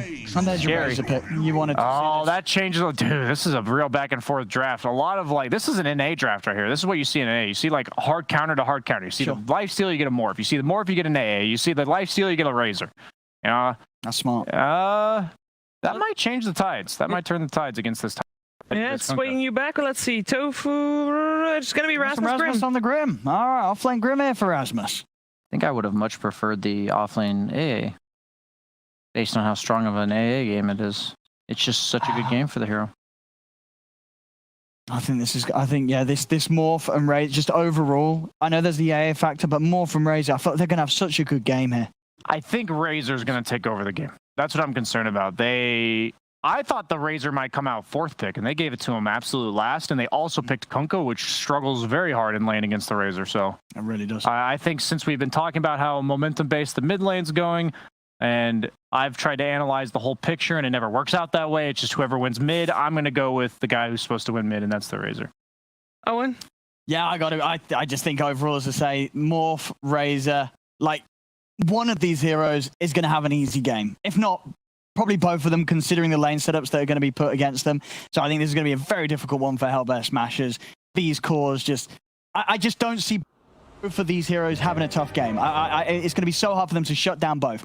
There's going to be one of the two of them popping off. Probably both. Okay, well, I am curious to see how that mid lane is going to play out for sure. Wish versus Stormer, the Kunkka versus the Razor. Let's find out what our commentary team has to say about it. It's Captain Kyle.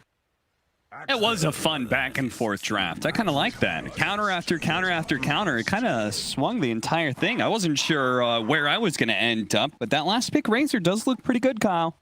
Indeed it does. Having a BKB is pretty much like a guaranteed W in this sort of game. And in addition, I don't see how he doesn't get a great drain off. You know, pick a core, run at them, especially with the BKB. That hero's done for. Yeah. Considering the fact that both their... Like, what do you think about the 3-position Grimstroke? Because I feel like a lot of this game for Hellbear Smashers is dependent on how well Rasmus does. Because their Lifestealer and Kunkka are already addressed by the Razor. Yeah, that's a big concern, really. Yeah. I agree with Brian, where I would have probably preferred it to be an AA. Just because I think that that's your true answer to Morphling in this game. And now you're in a scenario where top lane, I don't think it's gonna be a trade, but your bottom lane, I don't know, like, how will this work? Like, can you leave Grimstroke alone and then Gilger's free to rotate? Can you rotate on a Razor middle? It feels like Brame all they gotta do is stabilize in the lanes, exist, get farm on the core heroes, and they're gonna be just fine. Yeah, I mean, the this is a kill combination right here. This offlane, this Grimstroke, Inkswell onto an Earth Spirit. He rolls in, boom, boom, boom, bunch of damage. You kill something, but it's up against a Morphling. Yeah, that's one of the best, like, and it's one of the best carries to pick up against a kill lane. Indeed, Though, and right? there's going to be a Coddle there as well, most likely. And you know, this isn't typical for Spartan. He prefers heroes that have a little more the vibe, but perhaps role playing as Gandalf, who did always lead his army into battle, notably on the dawn of the 6th day. But will it stabilize the bottom lane? I would say yes. You just nuke. What is a Grimstroke Earth Spirit to do with the creep waves against them? That's the big issue. Yeah. The battle begins. 2-2 split on the bounty runes. They're going to try lane. They're going to start off with a tri-lane. We'll see if they hold that tri-lane or not. Yeah. Well, it looks like it'll be... Yeah, just they're going to blast from the left side. You saw the couple of pings. Yep. and see if that's enough damage to maybe not kill the lifestealer, but he didn't bring a salve, so could be a huge help. And there's mid lane, Kunkka versus Razor. Good luck, have fun. Sorry, Stormer. Yeah, it's Top not going lane? to be a fun one. Let's watch that top lane. Oh, the toss Nukes back. in action with the toss back as well as the extra damage coming in. They bring Ace decently low. That's a good bit of initial harassment here. And then I was just thinking, like, if you just constantly nuke them and you're also battle hungering them, like the pressure that they're under. The courier. Oh my god. They hit it, but Spartan Sneaks behind the tower and finds Tofu's courier. And look at them, they're still under the pressure. I mean, you had Stominen already getting one of the denies to prevent Ace to be able to not only get CS, but remove battle hunger. It's pretty much the damage is done. They kind of did what they wanted to. Now Spartan's gonna roll out back to the bottom lane, where he's getting some good body blocks right now on Rasmus. Fortunately, Focus does not have level 3. Spartan. I love Spartan. His playstyle, it's so unnecessary at times. So you ever play basketball, like pickup games with a guy that, you know, would like deliberately slow on a fast break so he could try to go behind the back? Sometimes maybe he kicks it out of bounds. You know, but you know what? Basketball's a worldwide sport, okay? You guys are going to have to suffer through the analogy because it really is just nuts watching him play. Nice roll in. Focus in a bit of trouble here as he's going to be forced to use another waveform. Fortunately, he's got Coddle, I guess, to give him mana, so it's not like he's really going to run out of that anytime soon. The health regen, though, is a different story. There's the stuff. Oh, that was... I would have probably waited for him to get a little more agility morphed before health potting, but Spartan wanting to save time. Made the main mid lane matchup. 11-4, 10-0, so really deny lead for the Razor as kind of expected. Our Kunkka can still get last hits, but it's mostly with Tidebringer. Yep. Definitely not an easy lane, but it's manageable. You're not going to get crushed completely. You'll just lose. Yeah. This matchup was a lot easier for the Kunkka back when he could use Tidebringer to also get denies. Yeah, definitely. I think it was easier as well before Razors naturally went for this bottle build because of the water rune control, because it means they can be a lot more liberal about their Q usage. They're definitely going to be linking you whenever it's available. And yeah, sure, you can get free health regen and more torrents, but I'd much rather be the Razor with free mana. Top lane, though, this is... Man, I feel like we've seen this a couple times, but the Axe lane just doesn't go well. Consider they started with 3 as well, but I really feel like they play too aggressive. Like, what does an AA do to stop Axe Tiny from backlanding, right? Instead, they've been trying to contest. Toss him over, way out of the range of the tower. Nice catch by Stominen. Nice job. That's going to be your first blood. Yeah, that's what I want to see them do. Like, Lifestealer can't help. When you're in a matchup as an offlaner against something that you can't ever really trade with, just deny him the ability to play the lane. Make him just hit creeps under tower. You play back here with your Tiny. AA You going to reveal out. his positioning? Gilger doesn't go for the kill on the courier, but does try and complete this gank. They're going to go for Stominen, who with his boots is trying to pull the creep wave on out here, but he's going to be rolled on, body blocked until the cold feet eventually lands, but it looks like he was still able to get out of range, at least make them go for a little bit of a run around here for a bit, but eventually he'll die. That's well done, though. That extra bit of time should keep them out of XP range for 1, maybe even 2 creeps on the tower, so still a pretty worthwhile trade. I think Axe also stole that creep wave, so a job well done for a 4 position. Step lively now. Your admiral is on board. Never. Morphling the big problem, though. Definitely outlaning bottom, but not really much you can do with Scrimstroke. Like, they have kill threat, but that's about it. Now Rasmus in some trouble. Slowing him down a bunch. The TP comes in, but he's too slow to be able to catch up with the Inkswell, and very easily gets swept up by the focused Morphling. I was so sure he was in tower range there. Yeah, JJ was thinking the same. Can't believe that he, I guess, just skirted on the outside move. There was no vision behind the tree, but it's daytime. You'd figure they was seen. So it must have just been out. Maybe 20 units at most. Yeah, I mean, they look at it, and initially I think the same, which is like, okay, it's a Coddle. There's not much he can really do when it comes to kill threat. So Grimstroke might be okay solo laning for a bit, but Solar Bind is a really annoying ability when the lane is very long. And Rasmus, you could see, he slows down to near crawl by the time he gets back to his tower range, which is more than enough time for Focus to be able to get the damage put together to get another Rasmus kill. Nice toss back by Stominen with the avalanche onto 2 as well. That's going to be a double kill for Wish looking at this. Yeah, Brame have come alive. The laning phase, I think they recognize the issue from that first game. Have better lanes, and so far, so good. That Solar Bound also, the increased magic resistance. There aren't many tools in Dota that provide that. I think it's a little bit undervalued by a lot of teams. I still see people skip that ability entirely. Yeah, I don't know why. It's so valued. It's so valued, just the 1 point. I mean, effectively, they did a good job because it has effectively the same impact as the old mana leak, where it keeps you in place just without the super obnoxious mana burning aspect of it. That was so silly. Yeah, that was a broken ability for quite some time. And in part because of the tri-lane, also the catch on the Ancient Apparition, the way they're back-laning, this Axe is going to have a fine time on his Vanguard. So this is the only lane that could have gone a little bit bad for them. And it's still going good enough. After all, he's only 200 behind Kunkka. Yep, this is the danger of picking Earth Spirit. You, sure, can get a lot done, find a lot of kills, and they'll find here on Stominen who wanders into death. Yeah, he's going to be dead to the combo for sure. Wish is going to try and go for a punish here. Steals a little bit of damage from Stormstormer, turns back for the kill onto Gilger.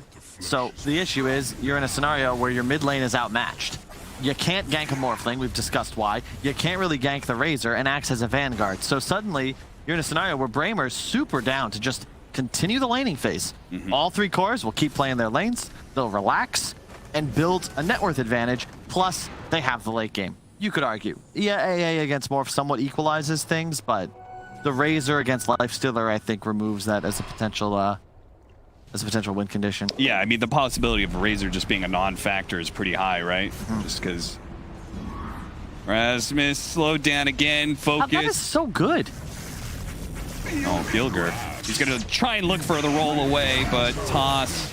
He doesn't actually have the roll for another 8 seconds, so he knew he was just dead. This is you only kill heroes, Cap. And if you can't do that, I don't know how to find a place in the game. You can't go pressure anywhere. It's not like Morphling's afraid of you. So what can you do other than I mean, it's weird because I'm watching Gilger run around, but it's not doing anything, and it's leaving Rasmus high and dry out here in the off lane.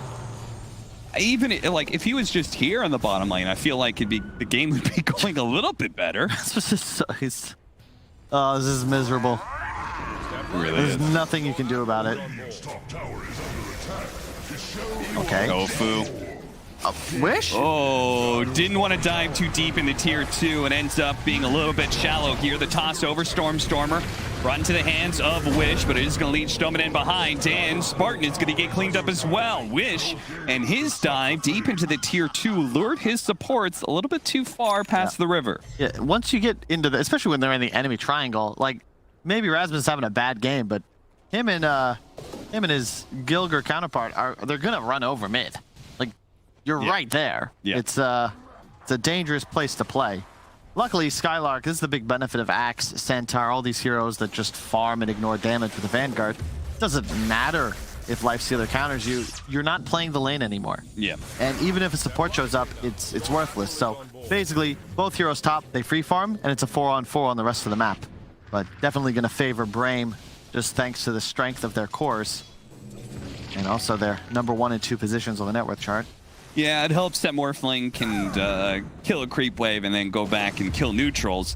Axe is killing the neutrals up there in top lane, so both sides are being able to get the full laning phase plus. Yep. Whereas poor old Lifestealer can only hit the creeps that are available to him under tower. Yep. And that's the big issue. So Kunkka can do the same. You're going to accelerate. But just a tough game. Weird smoke. This is very risky. Yeah, they are. I mean, Brame not slowing down for a minute here.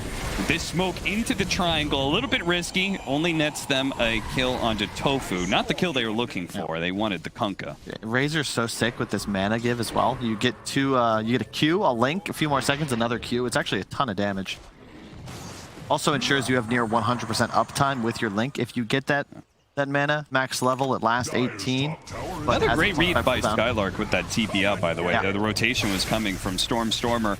And now, because they couldn't find the axe actually finds them in the mid lane. Fortunately, the boat lands. Stormer, though, could still be chased down here by the... No. Well, he's really fast, that run buff, man. It gives you a lot more. The damage reduction is nice, but people forget about the move speed sometimes. Working Really good towards ability. the armlet. There was a like multi-year period. Nobody picked Kunkka. Remember that? Yep. And then once someone, I think it might have been no one in VP. I don't really remember who brought it out first, but once people realized, hey, wait, this is a mid-hero, it's almost like the developers realized it too. And now he's been balanced around that more than anything else. It was a support for a while. The LAN-M Kunkka. Remember those days? Yeah, SD Kunkka long first time. too. It was like as recent as TI6 as well. Skylark, while farming the neutrals, he really doesn't want to get too close to Ace at any time. That's why backlaning was such a big advantage to him. Bottom lane, Spartan. The Morphling no longer occupying this lane. What? Spartan tried to pick up some farm. That was a very ambitious Fairy Fire. Yeah, it was. Is under attack. I think he was Spartan- dead with no AA ult. Yeah. Radiant's bottom tower Spartan's is philosophy under seems to be don't be afraid of death, but never go down without a fight. Indeed. Keeping to the Bushido code. Radiant's bottom tower is under See. attack. Still a pretty even game. I like that Storm Nice is getting catch. active. The torrent Oh, there, no. spotting Spartan, TPing in the boat to finish him off. That's going to be a fast kill out of nowhere. The Ice Blast to finish him off. They got him. Houston, we got him. Through every single ability in the book there from Hellbear Smashers. They get the kill and get out without any losses. So They're still falling behind in the core department. And focus, I like this teleport top. You can't really deal with the lifesteal anymore as the axe, so make the morph do it. I like the build too. Dragonland's real value nowadays. Basically 24 agility when you consider the shift. yeah, one level of the Morbid Mask. Looks like he's going to go an S and Y. I'm presuming like an S and Y Scotty, just full Yeah. right-click build, it looks like. Yep, you need to have more HP than normal against AA. The shifting isn't really going to be able to keep you alive. So more of an early game stats-based build. I'm sure we'll see a BKB, like third or fourth item as well. Tower is under attack. Does Skylark have a blink? He's gonna have one soon, right? No. Yes. Wow. That's. Oh, I was like, no, he doesn't, because he has 800 gold. No, he has Blink Vanguard and 800 gold. Yul's the next choice too. Really nice item in this game. Removing certainly. all these debuffs. The silence, cold feet, potentially helps against Inkswell by dispelling it. Yep. Helps him get rid of the Phantom, and may even dodge X boat combo. Exactly. That's a lot of good stuff there. Some value for sure. The smoke move is excellent. I love when you can collapse on mid tower. 5 heroes here, and it's really unlikely Hellbear Smashers is going to be ready for this. 5 on Especially to get the right call, but they're going for Storm with an armlet activated. Let's see if they can actually burst him down. The boat's going to be coming in. They've used everything. The boat, it's going to be able to bail him out, at least for now, but Focus is on the other side of things now. Wave forms through, catches the two off lane. Rasmus going to be run over by the Lightning of Wish before the Inkswell explosion, and a Yule Scepter on top of that to stop Gilger from retreating. And even, what is this? Ace? Where did he come from? Well, I know where he's going back to. That's going to be the fountain. And Tofu, the last member of Smashers, alive for a second here. The cold feet TP out will keep him alive. But still, it's a 4-for-0 to the favor of Brame. That was just such a great movement. If we can get a clip on that, that'd be ideal. Because this, look at this. First off, the initiation, perfect. Here's the counter initiation. It's whiffed. The stun catches Gilger's roll, so it misses. Everybody jukes the boat. Everybody jukes the Ice Blast. The fight's over at that point. And this is the danger of trying to defend towers without a plan. Because they only had 3 heroes.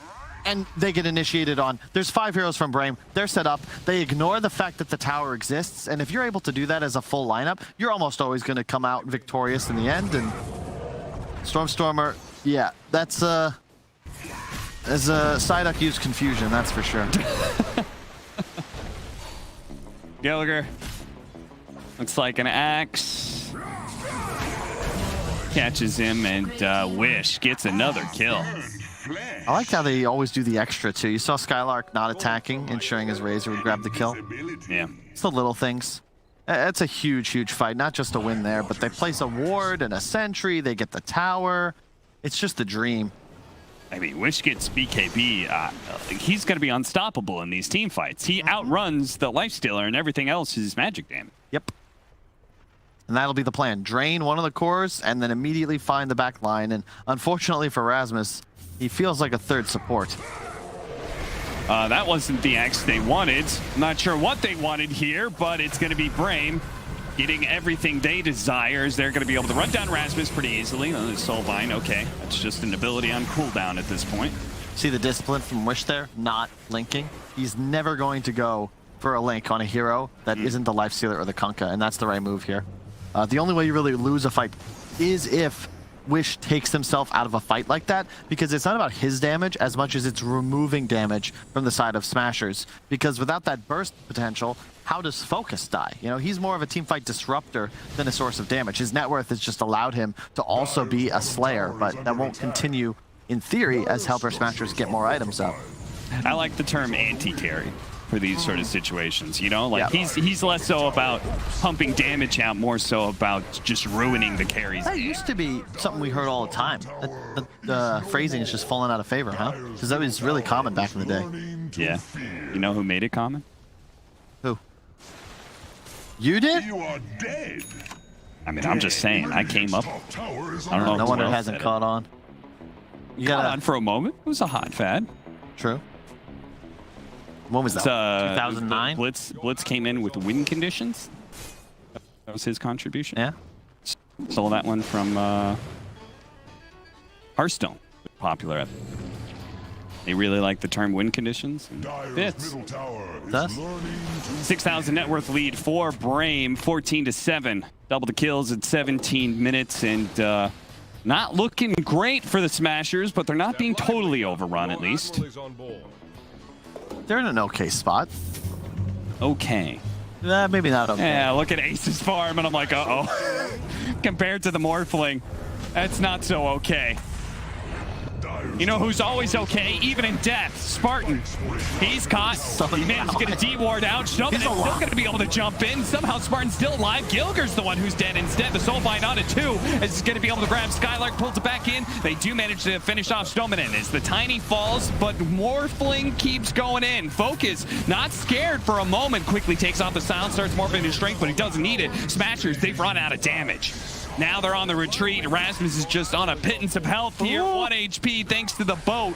Oh, Ace dodging the call just in time, but it's going to find his damage being drained away. Wish is going to take that one away. Tofu caught underneath the tier 2 towers. Brame don't really care about these buildings that are alive. Their objective is simply killing the enemy.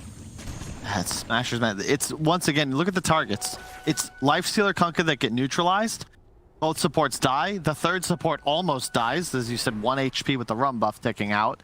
But, you know, it's not the damage that Brame do. It's the lack of damage on the side of the Smashers. They couldn't kill the Coddle. Yeah, it's just not gonna get any easier.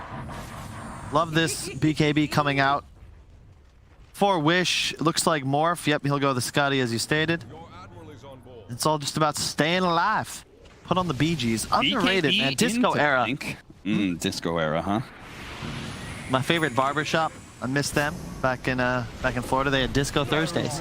That's nice. Call on 2. Skylark finds the opening for Wish, and it's fresh BKB to go to work. He's already drained away the damage from Stormer, but it does cost Skylark his life, and Wish is still struggling to be able to run them down thanks to the Coco's buff. Now, Tofu, he's going to die. Soulbind on it too here as Ace is trying to go to work on the back line, but Snowman catches them. A nice combination. Ace gets a little bit low. The carries trying to catch up, but they're being slowed down by Gilger as he rolls in with the Inkswell. Fortunately, Wish had the Yule Scepter to be able to disjoint. Ace on the run. A toss over. Ace looking to be able to infest, but it was on 1 second cooldown. Oh, that hurts. They're so close. And the regen rune, insult to injury. Oh, man, this is just... It's just so hard. Once again, the same scenario. Kunkka fully drained out, and then Wish just moves forward onto his team. And Stormstar, he wants to contribute. He's got plenty of health, but he just doesn't do any damage. So all he is X-Torrent. You see right here. Armlets on. He's looking fearsome. Then there's a big taunt. Nice sidestep from Wish. And now there's no Kunkka in the fight. And it's Ace versus the world. And unfortunately, even in a 5-on-4 scenario, there's no offlaner. They still can't threaten anything. Tofu dies 2 hits. Stormstormer is just like, all right, guys, I'm here. I can't help but thinking it could have just been an ancient apparition for a BKB charge. It's you true. know? But Ace decides to go back in thinking like, well, I didn't get drained, so I can fight, but you really just can't. Nope. He doesn't have the damage. Like, he started going to work on Spartan, but it wasn't even that close. Focus is just getting out of control. 13,000 net worth. It's kind of ridiculous. We'll have Scotty finished in a moment, and then Satanic next. Yeah, man, then they've got a real good answer to the Lifestealer. Yeah, that's the thing about the Morph Lifestealer matchup. It's not just that later in the game, Morph outscales.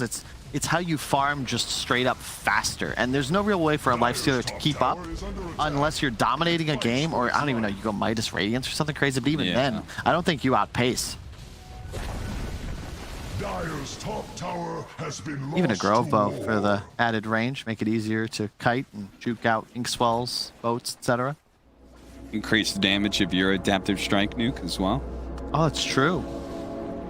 So a little extra help him out. It may not be an E-Blade combo, but he doesn't necessarily need it. Smashers, they're the ones who need something to change the game. A 5-man smoke from them. About 9,000 deficit is what they're looking at. They really, really need this smoke to be successful. And they may have just found Brame in a decent spot. Focus alone inside of the Roshan pit. The rest of Brame on the low ground. Here, Spartan breaking it with the Glimmer Cape. He's going to be caught first. He's quickly killed. Dead? No buyback either. But here comes Wish. He's already stolen onto Stormstormer. He's going to work right now. But Ace is doing a decent amount of work onto the Axe. Like toss over from Stominen. May have just kept Skylark alive, while Stormstormer still is going to be Wish's food. Stominen trying to run away. The call in. Skylark trying to save the Tiny. Almost costing him his own life, but Ace doesn't have a way out of this one. Buybacks coming in from Brame. The advantage of a net worth lead like this. Both the supports able to buy back and make sure they can still take Roshan. I think Spartan got a touch of assist gold, which pushed him over the precipice of a buyback. Immediately using, I'm imagining him just spamming the cooldown. And he gets the Glimmer off on Skylark. I will say, maybe they dropped that first game, but it's... Brame are demonstrating why they were the one team to be able to beat Alliance so far. Like, they're a solid Dota 2 team. The coordination is definitely there. And the team house, the boot camp, the grind off, you know, individual skill, sure. You can look at the players like Miracle and Sumal. It's a very stacked region, but coordination and cohesion-wise, it definitely looks like they stack up. Yeah, so he needs the 100 gold, but he hit everybody there, so I believe once either the Kunkka or the they're gonna get the die. kill on the Kunkka in a second. Beautiful toss back by Stominen. But yeah, we're gonna watch the Kunkka die, and soon as he does, boom. Coddle's got the enough. Yep. He buys back. Try and help Stominen out. Instead, is able to save Skylark's life. And we're seeing the power of a Scotty Morphling against Lifestealer. Yep. Oh, even worse. If the BKB comes up on Skylark, I mean, he's the only one who's been dying in these team fights with his initiation. If he gets a BKB, I don't think he's falling anytime soon. Rasmus trying to poke at heroes. Fortunately, Stominen was out of range to be able to get the toss over to the Axe. Still gets the call, though, stopping the TP away. And Rasmus is very dead. And he really would love that Hex. You know, that's one of the answers if you do get the BKBs up. Oh, hang on. Over focus turns into Lifestealer just in time. So added HP there will certainly help him out. Slowing down Gilger. Can he actually catch up? I don't think so. Roll away. Gilger, he's going to be fine. Wish catching up. They should be able to take the rest of this ancient stack at least. Wish. Whoa. Still locked on to kill Stormstormer here. The Scotty slowing him down. The boat's going to be coming in, but it's not going to give him the buff, and he's very dead. Wish was correct. They can chase as far as they want, it looks like, all the way past the tier 3s. Spartan, they're taunting Hellbear Smashers into tier 4s now, even. What? As Focus says, there's not a damn thing you can do about me right now. They don't have tier 2s in bottom or mid, and they're near the fountain. Oh my God, just adding insult to injury. I don't want to say GG out, but that's the sort of play. It's a combination of asserting dominance and just, I don't even know what to call it. It's more than confidence. Focus. Great game for him. Ancient Apparition counter is there. Still no deaths there. 13-0 for him as well as Wish. The last pick, Razor, really coming out clutch here. Beautiful stuff from the core. Snowman almost finding another opening here. Yeah. Maybe caught inside of the base right now as they don't have a force staff to get him down, it looks like. The Ice Blast, they're just nuking him from afar, making sure they don't overcommit. And Snowman will die a very slow and painful death for his hubris. He keeps going for that cheeky little toss back. I like the play, but maybe somebody needs to wait a little bit longer. Force staff would be great. I don't see one queued up just yet, but probably also don't feel like they need one necessarily. Just everybody stacking Yules. Now it's just retreating to the jungle. The Greek Freak going to farm up. Regen nearly to full thanks to the massive auto attack damage and just a simple Mask of Death. No, Morbid Mask. It used to be Mask of Death, right? Why is that in my head? It used to be what? Mask of Death, right? Yes, that was Warcraft 3. Okay. I'm not sure if it was ever that in Dota 2, but I could. And easy towers to fall. What was it in Han? I don't remember. That might be where it was. That's possible. Dire's bottom tower is Oh, under time to make your mark, Hellbear Smashers. You keep getting the series, or with the game. You need the series. Can you do it? This is the fight. That's not the start. That's not the start. This is no longer the fight. This is not the fight. Ice Blast on cooldown. Let's wait for the next fight. Oh, Focus doesn't want to wait for the next fight, though. He immediately goes for the execution on Erasmus. Just needs a tad bit more damage than Spartan. Riding in on his white horse. They call him Death, riding the pale horse, and Spartan will fight his death. Next to the fountain, Focus is allowed to stand like a turret and just deliver out damage. Ace, Stormer, Rasmus, Tofu, they all have to hide in the fountain to Focus. Greek Freak he is undeterred by any amount of Hellbear Smashers heroes. 15 seconds left on the clock for the Aegis. Hellbear Smashers are gonna have to try round 2 here of their base defense. This time, Brame will have to do it without their fearless leader, Spartan. Caught recklessly attempting to lead a special invasion inside of the enemy fountain. His subterfuge, of course, was detectable. Will it be enough? 4 on 5. Here they go. The initiation, the call. It's an H12 chain stun. Ice Blast over the top and Focus dead. Smashers keeping the hope alive of a series win. We'll find the +1 in Stoneman. That is how you kill it. No BKB Morphling. The key ingredient there, Cap. Ice Blast. It landed. It didn't just get thrown at the start of the fight. Rather was used as a finisher. And that Satanic, utterly worthless in the event you catch that spell. Hey, team goes with the chain stuns. I mean, that was a beautiful combination, right? The Ink Swell into roll initiation. It's about time, but perhaps just in time. We will see. Hellbear Smashers, can they get a structure off of this is the question. Yes is the answer. They take out mid. Basher on the way for Ace. Oh, you know Brame. Spartan's out there. He's saying, let's fight, boys. He's only got 3 of them, but they're going to go for it anyway. Ace, 2 seconds forward and fast. Save me, Tofu. No! Save me. No! He doesn't get away. Now Tofu. Gilger tries to save him, but it's save a friend syndrome. Now Stormstormer's trying to save Gilger, but they're all drowning. No. One by one, they'll fall, and Stormstormer, the last one, the only man who knew how to swim, will get away. Oh, God, there's no lifeguard on duty. Rasmus, he wasn't even there to get caught in the Riptide. Fortunately, the attack speed of Storm. Oh, no, it went away just in time. Rasmus is caught as well. Hellbear Smashers. It may just be saying goodbye to their one shot at being able to stay in upper division. Although I feel like Indiana. You don't need to see his mouth to know he is smiling and laughing at that one. I love Spartan. I'm so happy he's in the upper division. BKB just now coming up. Maybe just what he needs in most. Dominant does manage to get the toss back onto Tofu. It seems these two are omnivores. Dire's middle barracks have seen their last. Hey, it's the last time I get to use a line like that. Is hopefully it's going to be going down to lower division soon. Oh, Dire have fortified it's sad, but it's true. Love watching the squad. They've definitely improved. They keep stealing games, but they just can't complete a series. Definitely one of the more draft-dependent lineups, or squads rather, in this Division 1. But Brame, man, they have come alive. And again, they're not just fighting to stay in the DPC. They walk away with a win here. They will be fighting for an upper bracket spot, a playoff spot, a chance to go to the major. All they have to do, I believe, would be beat Team Secret. Yeah, if they beat Team Secret, they're in. They are, I believe, almost guaranteed.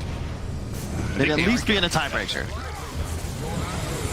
Managed to get the cold feet, but immediately Ace finds himself latched by Wish. Dog leading the bone is, oh dear. Stormer, he's caught. He's caught by Focus. He's dead. Ace came back outside of the fountain that was his safe haven. And it seems like all the cores will find themselves making that same blunder as they will all die, and Hellbear Smashers call it here. They are heading back down to lower division. Meanwhile, Brame showing that they're the promoted team that actually made some real improvement from Season 1 to Season 2. I mean, they looked good in the lower division, but in this upper division, they look